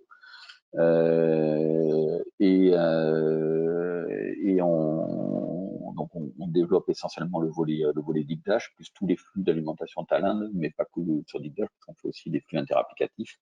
Donc aujourd'hui, voilà, on est 3 pour développer et maintenir tout ça. Et par contre, on fait tout nous-mêmes en interne. Donc on a cette capacité, cette compétence interne autour de Digdash, de talent et de BO pour pouvoir gérer toute la partie SID. Alors, ben voilà, c'est la même chose avec des compétences internes pour les tableaux de bord où vous passez en prestat. Donc voilà, donc c'est tout en interne. On a eu de l'accompagnement prestat, mais c'est nous qui avons formé le prestataire. Mais voilà, mais c'est vraiment une compétence interne. Comment gérez-vous les utilisateurs et leurs autorisations? Est-ce que c'est géré par Digdash ou un outil interne? Non, c'est géré par Digdash. Alors nous, on a juste une matrice sur laquelle on définit pour chaque utilisateur un type de profil et un accès à un tableau de bord ou pas. Et après, c'est géré automatiquement dans Digdash. On a une petite fonction il y a plusieurs fonctions qui permettent de faire ça dans Digdash. Nous, on a le langage de développement de Digdash, c'est JavaScript. Donc, on a une fonction de JavaScript qui nous permet de construire cette page-là dynamiquement, qui permet en fait de gérer ce que les utilisateurs peuvent voir ou pas. Et après, on a la notion de Live Security, qui est une fonction native dans Digdash qui permet en fait de gérer à la volée sur un cube des restrictions sur les données pour un utilisateur pour dire qu'il peut voir ou pas. Donc c'est ce qu'on gère nous, notamment ici sur la partie sur la partie DGA. Voilà, on peut, en fonction du profil de l'utilisateur, filtrer, soit laisser libre un accès libre à toutes les DGA, soit ne donner un accès qu'à la DGA de l'utilisateur, et ce qui fait que il ne verra que sa DGA, il ne pourra pas changer de DGA. Donc voilà, c'est la notion de live security dans Digdash qui nous permet de faire tout ça. Je continue. Hop, voilà, beaucoup de questions. Connaissez-vous le niveau d'utilisation de Digdash, nombre d'utilisateurs de connexion en moyenne par jour? Oui, on a à peu près 150 à 200 personnes qui se connectent tous les jours sur Digdash, sachant qu'on a un peu plus de 1000 comptes Digdash déclarés, et après voilà, on en a 150 à 200 qui se connectent tous les jours ou régulièrement. Après, il y en a d'autres qui viennent que mensuellement ou ponctuellement. Enfin voilà, c'est un petit peu tout. Comment vous travaillez déjà service par conception de chaque tableau de bord? Alors, en fait, on a une méthodologie qui nous permet de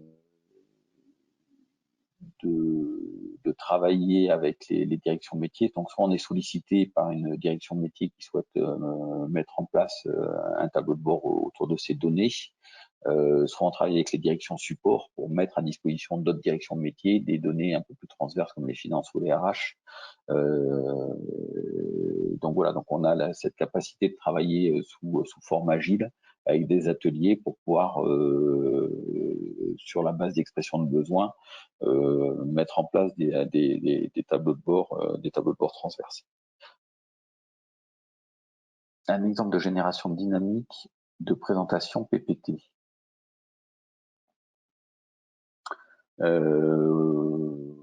Oui, si vous pouvez juste repréciser la question par rapport à ce qu'on a montré par rapport au PDF, c'est la même chose, de pouvoir justement cliquer sur une icône et que ça génère une fabrique de documents. Donc il y a 3 types de fabriques de documents dans Digdash. Il y a les PDF, les PowerPoint et les Excel. Et donc en fait, c'est juste un template qu'on définit avec des composants Digdash et qui se mettent à jour par rapport aux sélections et aux filtres. Donc je ne sais pas si vous pouvez juste préciser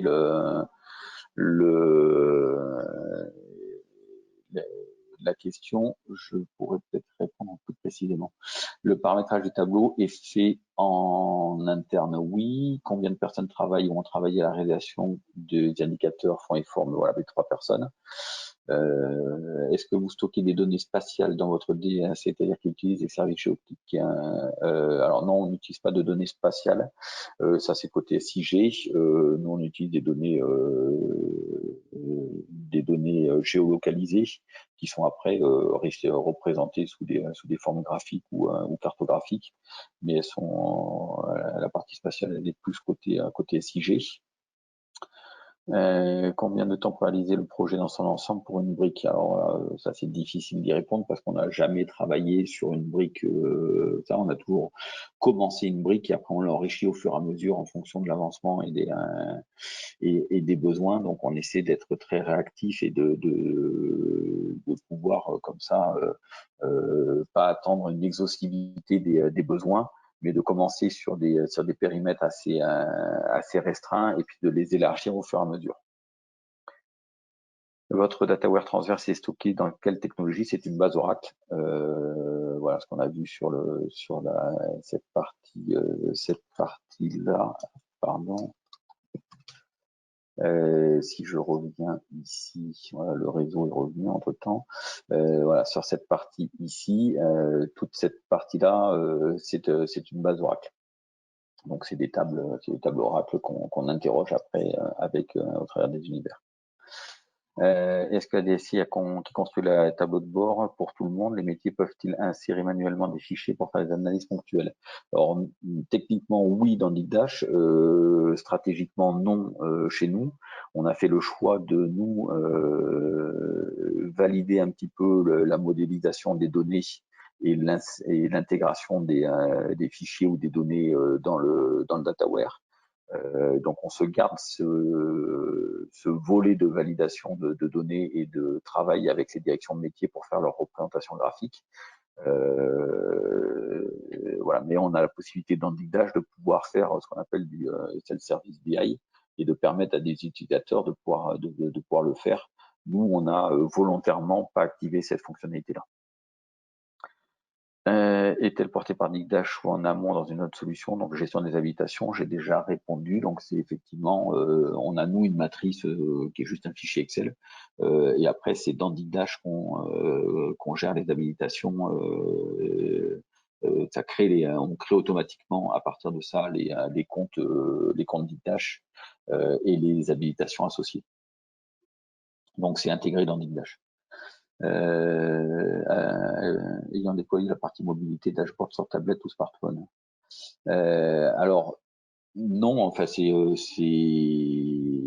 induit, c'est-à-dire que tout le portail, hop, je vais revenir ici, en fait, si j'arrive, ça je veux, c'est pas ça non plus, c'est ça, voilà. Ici, le tableau de bord, je vais faire un F11 là, je viens ici, par exemple, je viens là. Le tableau de bord est, non, je vais faire un F11, pardon. Voilà. Il est responsive design, c'est-à-dire que si jamais, enfin, il est accessible déjà depuis n'importe quel support, que ce soit en interne ou en externe du département, donc du réseau ou sur un réseau internet, et depuis n'importe quel support, PC, tablette ou smartphone, et donc il s'adapte automatiquement à la taille de l'écran. J'espère que là le réseau répond aussi. Voilà, ça va arriver. En plus, avec le GoToWebinar, je sais que les affichages prennent aussi un peu plus de temps. Donc voilà, donc ici, on va être sur des choses qui vont s'adapter automatiquement à la taille. Et donc ici, on voit que les composants vont se mettre automatiquement les uns sous les autres s'il n'a pas la place de les mettre les uns à côté des autres. Donc là, ici, on va être sur un affichage en colonne. Alors que si j'agrandis mon tableau de bord, le temps que GoToWebinar et l'affichage à distance se fassent, on va retrouver des informations qui vont se mettre côte à côte. Donc voilà. Et voilà, ici on a des tableaux de bord enfin des indicateurs qui vont se mettre à niveau par rapport à l'affichage de mon tableau de bord. Donc on va avoir cette gestion là. Donc en fait, on n'a pas déployé la partie mobilité parce qu'elle se fait en standard en fait. Alors, le référentiel des données évolue au fur et à mesure des expressions de besoins. Alors, oui, à la fois le référentiel et l'entrepôt de données en lui-même est enrichi ou est modifié par rapport effectivement aux évolutions, que ce soit des évolutions réglementaires ou autres. Donc on adapte aussi nos flux d'alimentation pour pouvoir prendre en compte en fait les évolutions, que ce soit au niveau du référentiel ou au niveau des données. Avez-vous mis en place des référentiels dans le DataWare? Oui, on a effectivement beaucoup de progiciels métiers au sein de la collectivité, que ce soit au niveau financier, RH ou autre. Chaque progiciel a son propre référentiel, donc on a été obligé de mettre en place effectivement des référentiels externes pour pouvoir croiser et mapper des informations financières avec des informations RH ou sociales ou autres, et donc de construire nous nos propres référentiels pour pouvoir justement croiser des données des différentes applications métiers. Donc il y a tout un travail en amont de préparation de la donnée, à la fois de la donnée métier mais aussi des référentiels pour pouvoir arriver à représenter des tableaux de bord qui vont croiser des informations qui viennent de logiciels différents. Travaillez-vous avec la direction de la communication pour optimiser la présentation? Alors non, on a essayé, ça n'a pas bien marché. Je ne sais pas pour quelle raison, mais non, on le fait tout seul. C'est pas notre métier du tout. On n'est pas expert design, même si on a réussi à améliorer aussi avec les nouvelles versions de Digdash et en s'appuyant un petit peu sur les styles proposés par défaut qu'on a adapté nous et qu'on a un petit peu customisé. Donc voilà, c'est très bien, je sais pas, ça a le mérite d'exister. Voilà, après le mélange des couleurs, le mélange de tout un ensemble de choses, voilà, c'est un vrai métier. Voilà, après les goûts et les couleurs, il y en a qui aiment, il y en a qui aiment moins. Voilà, on a essayé de faire une déclinaison de verre ici pour avoir des choses qui ressortent un petit peu et de mise en évidence de certains, enfin, des fils sélectionnés, d'un certain nombre de choses. Voilà, après, non, non, on l'a fait nous un peu tout seul, même si voilà, on s'est un peu inspiré à droite à gauche, que ça évolue assez régulièrement parce qu'on essaie de trouver le meilleur compromis entre ne pas avoir non plus trop de couleurs, ne pas avoir trop de choses des choses qui soient quand même assez agréables à voir et à lire, mais c'est effectivement pas le plus simple, quoi. Je ne sais pas s'il y a d'autres questions. Je vais revenir rapidement sur la question que j'ai mis de côté tout à l'heure, qui était sur le catalogue de données. Le catalogue de données, c'est une grande histoire. Alors, il est effectivement, on le voit ici, il est surtout, on travaille en direct aussi avec Digdash pour essayer de le rendre natif dans Digdash pour permettre en fait de proposer aux utilisateurs. Alors nous, on a un petit peu anticipé, c'est-à-dire qu'on a récupéré toutes les métadatas de Digdash pour pouvoir les mettre à la fois dans un catalogue de données et dans un tableau de bord technique. Alors je vous montre rapidement ce que c'est.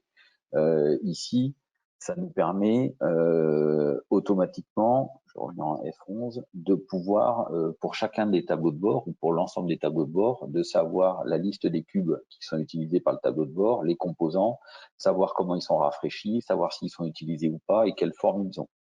Donc tout ça, en fait, tout ce visuel-là, c'est juste en fait une collecte parce que les Digdash stockent ces données enfin les données de construction et de définition dans des fichiers XML. Donc en fait, on a fait un flux talent qui nous permet de remonter les données, les métadatas de Digdash pour savoir, voilà, si je prends par exemple le parc auto, et je sais que j'ai sur le parc auto les consommations par organisation, le détail, je vais avoir les top 20 ou ici, je vais avoir voilà, les top 20 des véhicules. Donc, je sais que c'est un histogramme, je sais qu'il est utilisé, je sais qu'il est rafraîchi par cet événement, je sais qu'il est utilisé qu'il utilise ce cube-là, etc. Donc, on a des choses qui vont nous permettre, voilà, par exemple, si je vais ici sur les connexions, je vais savoir pour l'ensemble de mes données, je vais savoir combien j'ai de sources qui sont sur des bases Oracle, sur des bases Postgre, sur des bases MySQL. J'en ai aucune qui utilisent une connexion manuelle, elles sont toutes nommées.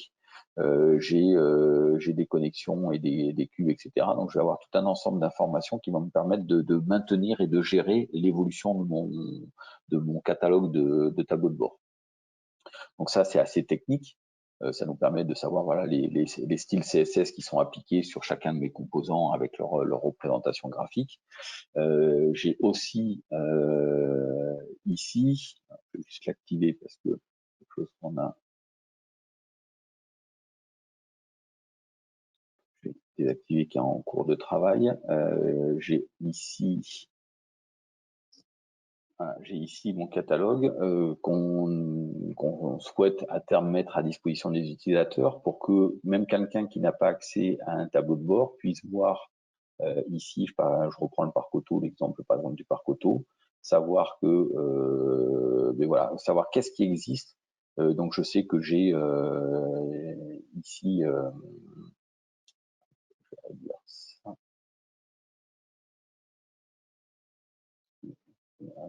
pourquoi pas grave. J'ai ici j'ai 16 diagrammes en colonne, j'ai 10 tableaux, j'ai 3 rapports HTML, j'ai 3 diagrammes en barre, etc. Et donc ici, je vais pouvoir, toujours pareil, en fonction de mon besoin, permettre à l'utilisateur de savoir que voilà, j'ai les top 20 des véhicules les moins utilisés. Et si je clique ici, je sais que je vais avoir ici l'immatriculation avec la distance parcourue, le nombre de réservations validées. En fait, l'idée, mais ça on est en train de le travailler avec, on réfléchit aussi avec Bigdash pour peut-être le proposer nativement, c'est de toute la problématique des catalogues de données et puis de la documentation, c'est que si jamais elle n'est pas automatisée, elle est jamais à jour, elle est jamais fiable et on peut pas se baser dessus. Donc l'idée de tout ça, c'est que tout ça c'est complètement automatisé, c'est complètement donc c'est rafraîchi tous les soirs. Donc dès que je fais une modification dans un tableau de bord, je sais que mes données là ont été modifiées à telle date. Si je prends tout le parc auto et que je trie par ça, voilà, j'ai des choses qui ont été modifiées le 28 mai, j'ai des choses qui ont été modifiées je suis sur la VA, donc ça, mais voilà, mais je sais qu'ici j'ai des informations, je sais quand est-ce que le tableau de bord a été mis à jour, par qui, je vais savoir quel est le nom de la personne à contacter quand j'ai des besoins. Mais l'idée, c'est vraiment si on affiche une information, de garantir qu'elle soit juste et que ce soit pas une information qui soit périmée. Donc l'idée, c'est de proposer à l'utilisateur, à la fois par là et par là, une vision. Alors, sauf que là, on est en train de travailler, donc celle-ci, elle va pas être stable. Euh, je reviens ici, c'est pas grave. C'est d'offrir à l'utilisateur la possibilité de voir un catalogue de toutes les données qui sont présentes dans les tableaux de bord. Donc à la fois de pouvoir choisir un tableau de bord même s'il n'y a pas accès, de voir la liste des représentations graphiques qui sont dans ce tableau de bord-là et de voir ces représentations graphiques sous quelle forme elles sont, enfin sous quelle forme et qu'est-ce qu'elles contiennent, de dire voilà, si je veux je reviens sur le parc auto parce que c'est le plus parlant de ce que je vous ai montré. Si je viens ici sur le nombre de véhicules par énergie, je vais avoir ici pour une période le nombre de véhicules essence, gazole, hybride et électrique. Donc, je vais pouvoir proposer à un utilisateur la liste des représentations graphiques qui sont dans mon tableau de bord, quand est-ce que ça a été mis à jour, et le contenu de cette représentation graphique. Ici, je suis sur les frais globaux, mais j'ai un tableau où je sais que niveau 1, il faut savoir ce que c'est, mais on sait ce que c'est la DGA. Et donc, j'ai la mesure, le montant du pool total et le total global. Donc voilà, je vais avoir des indicateurs. Alors après, à nous de définir des indicateurs les plus parlants possibles, mais c'est au moins proposer à un utilisateur l'ensemble des données, des indicateurs, des mesures, des dimensions qui sont présents dans le portail pour que si on veut rechercher, si je veux rechercher par exemple un top 20, ici, je vais avoir ici le top 10 ou le top 20, là forcément, sur le parc auto, ici, voilà, le top 10 des exécutions était PAM, et je sais que derrière, j'ai le pourcentage d'erreur, le nombre d'exécutions avortées, complètes, non complètes, ou le nombre de tâches. Donc voilà, je sais que je vais avoir une représentation sous forme de tableau qui va me donner le chemin et pour chaque chemin, le pourcentage d'erreur et le nombre d'exécutions avec leur statut. Donc c'est vraiment permettre à un utilisateur de pouvoir rechercher, savoir si une donnée est présente dans un tableau de bord. Si elle est présente, qui est-ce qui en est son responsable? Là, je l'ai pas ici, mais on a le nom des responsables de chacun des tableaux de bord. On l'a pas montré ici. Et là, je vais finir là-dessus. Sur chacun des tableaux de bord, on a des aides ici qui reprend le nom des correspondants métiers qui sont responsables du tableau de bord avec la définition de chacun des indicateurs. Donc c'est aussi reprendre ces informations-là dans le catalogue pour que un utilisateur puisse rechercher, savoir si une donnée existe, sous quelle forme, qu'est-ce qu'elle contient, comment elle est représentée, et pouvoir contacter un référent pour pouvoir soit demander un export, soit demander un accès. Voilà. Je ne sais pas si ça répond à la question, mais c'est un sujet qu'on travaille avec Dash actuellement. On devait avancer plus rapidement, mais c'est vrai que le confinement a fait que ça a un petit peu retardé les choses, mais voilà. Il demande beaucoup de temps quotidiennement d'administration quotidienne, non pas du tout. Pas du tout de temps d'administration quotidiennement, ça se fait tout seul. On a des petits checks qu'on vérifie à la fois les services de maintenance, sur les ordonnanceurs, sur les rafraîchissements, mais c'est juste des vérifications qu'on fait. Mais sinon non, on passe très peu de temps sur la partie administration de Digdash. Comment faire les utilisateurs sur la définition des périmètres de mesure? Vous venez de répondre. Ben voilà, d'accord, merci. Voilà.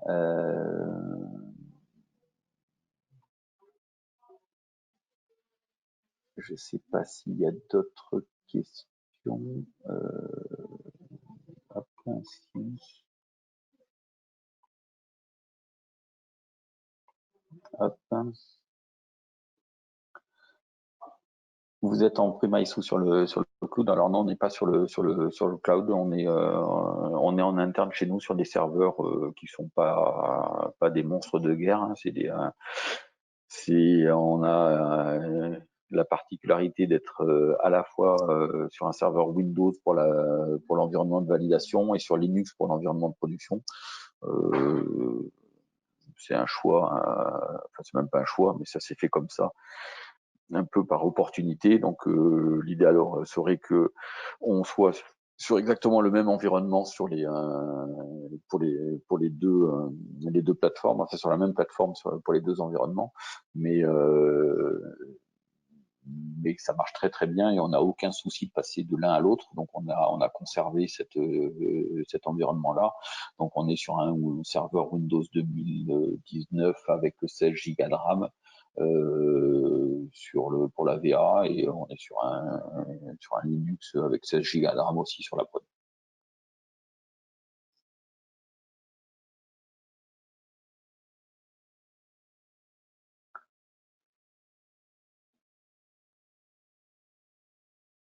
Voilà.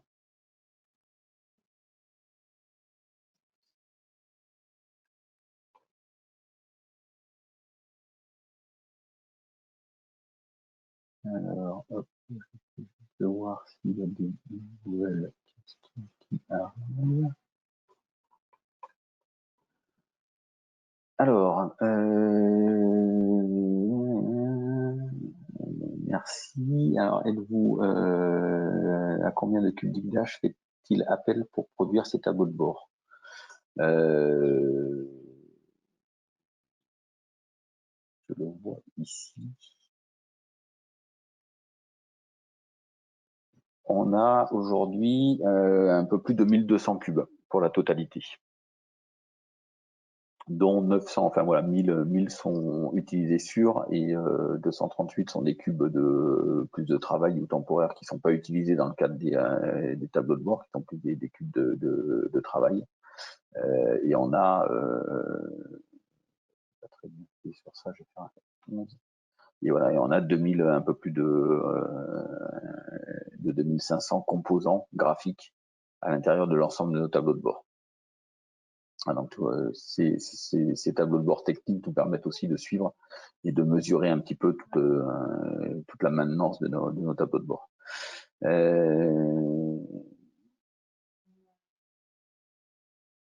Alors, hop, je continue. Est-ce que vous avez des actions métiers via Bio qui gère les données spécifiques, extraction ponctuelle, enquête? Je vais revenir, pourquoi pas une ligue plutôt que ça. Merci pour ça. Désolé, merci. Merci pour ceux au revoir à ceux qui doivent partir. Alors pourquoi Digdash plutôt qu'un autre prestataire, les éléments qui ont favorisé ce choix? Alors je vais revenir rapidement ici pour répondre à cette question. Voilà, parce que j'ai dans le PowerPoint un petit choix de la solution Digdash. Voilà, donc on avait déjà mis quelque chose. En fait, on avait, nous, avant, une solution de tableau de bord qui était la solution imposée par SAP lors du rachat de BO, qui était Excelsus. Et donc, avec Excelsius, on avait trois gros points noirs qui étaient la sécurité et la fiabilité des données, puisqu'on sortait des données des univers BO pour les mettre dans une feuille Excel.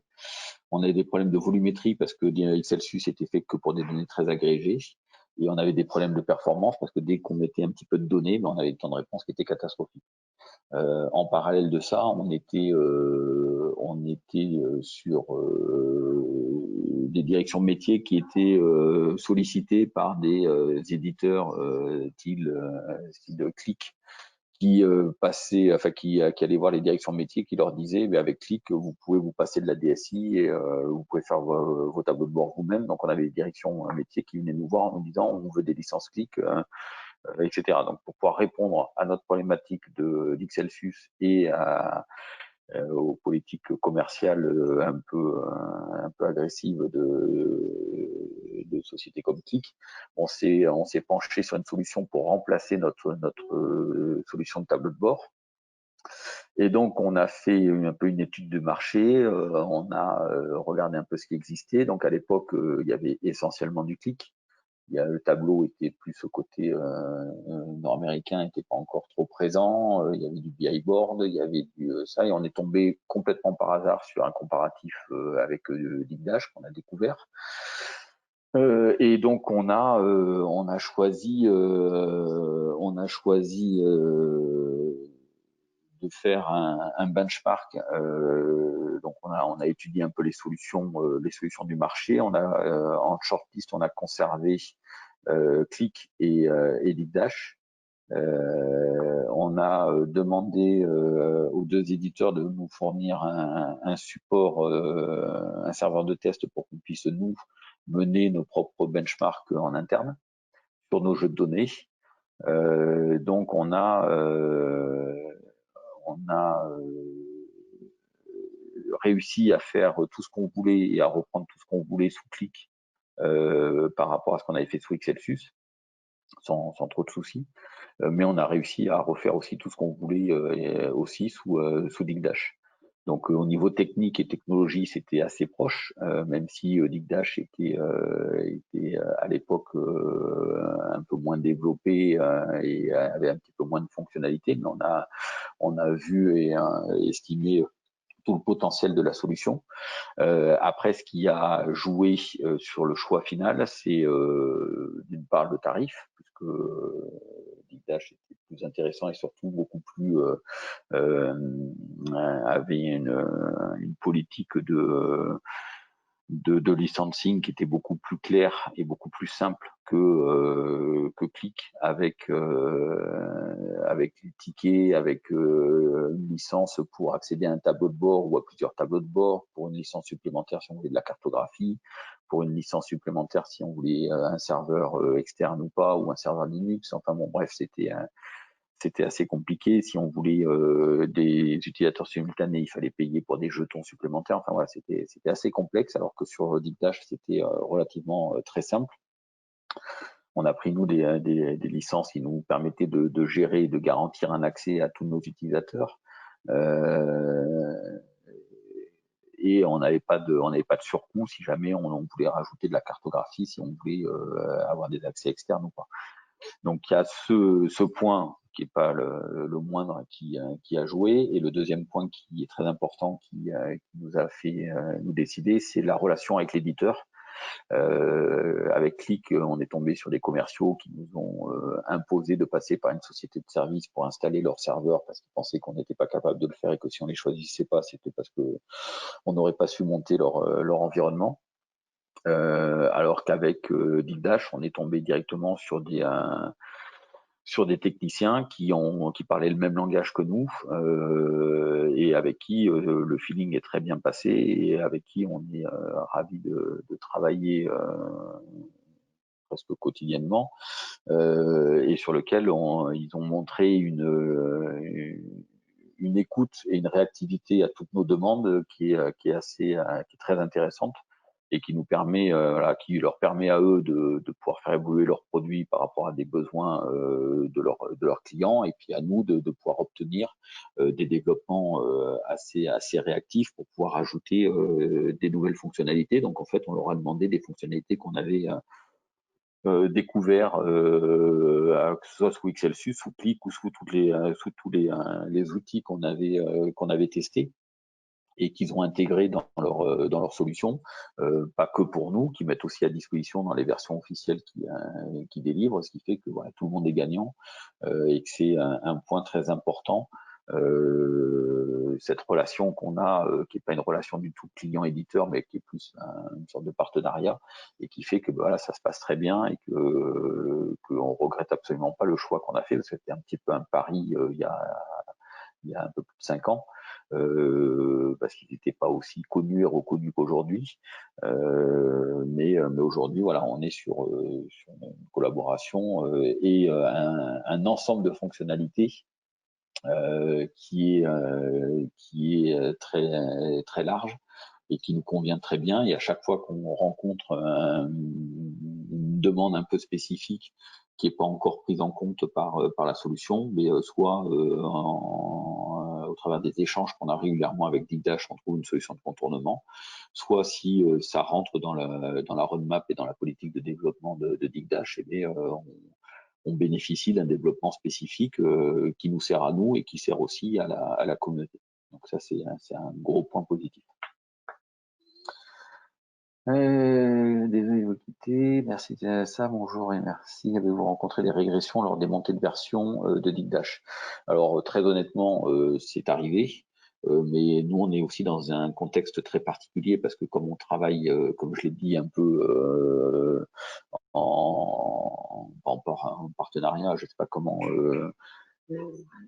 Digdash nomme ces échanges. Mais en fait, nous, on bénéficie de versions beaucoup plus fréquentes que les versions officielles, qui elles sont testées différemment. Donc en fait, on joue le jeu aussi, nous, d'être un peu bêta-testeur sur des versions qui sont en développement par rapport à des fonctionnalités qu'on a demandées et des développements spécifiques. Donc dans ce cadre-là, on peut tomber effectivement sur, on peut tester une fonction qu'on a demandée qui est en parallèle d'une évolution qui est en cours de développement sur autre chose, et on peut avoir des petits effets de bord sur ces versions intermédiaires. Mais dans l'ensemble, enfin c'est assez rare, et dans l'ensemble ça se passe plutôt très bien, et on est assez réactif aussi nous on sait ce qu'on a besoin de tester pour s'assurer que c'est bon sur l'environnement de validation, et on livre en prod que quand c'est validé. Mais voilà, donc ça peut arriver, mais parce qu'on est aussi sur un usage assez spécifique. Pour vous donner un exemple, la version actuelle, elle date on est le 5, elle date d'hier. Voilà, donc nous on est sur une version d'hier par rapport à la version officielle de Digdash qui était au mois de décembre. Donc des fois on peut avoir des versions une ou deux fois par semaine en fonction des développements qu'on a demandé, ou alors on peut bénéficier de versions intermédiaires, ça qui sont assez fréquentes. Donc nous, voilà, on a mis tout un process pour pouvoir les déployer très facilement et pour pouvoir les tester et faire des retours aussi à Digdash, et que ce soit gagnant dans les deux sens. Merci, désolé, merci. Quel profil pour les 3 agents de votre équipe? Alors on est tous des spécialistes entre guillemets du décisionnel. On a tous des profils et des compétences autour de la BI. On est 2 à avoir un master 2 de système d'information d'aide à la décision, et une autre qui est ingénieur aussi sur la partie BI. Donc on est vraiment, c'est notre corps de métier, notre spécialité. Oui, on va essayer de poursuivre les travaux avec le Solcat de données. Ça fait partie de nos objectifs et de nos travaux avec Digdash pour justement avancer sur ce sujet-là. Voilà, bon, je pense qu'on a à peu près fait le tour des questions, donc merci à tous d'avoir suivi cette présentation. Bon week-end et bonne continuation, ça, et puis à bientôt pour de nouveaux échanges si besoin sur le sujet, et bonne fin de journée, bon week-end.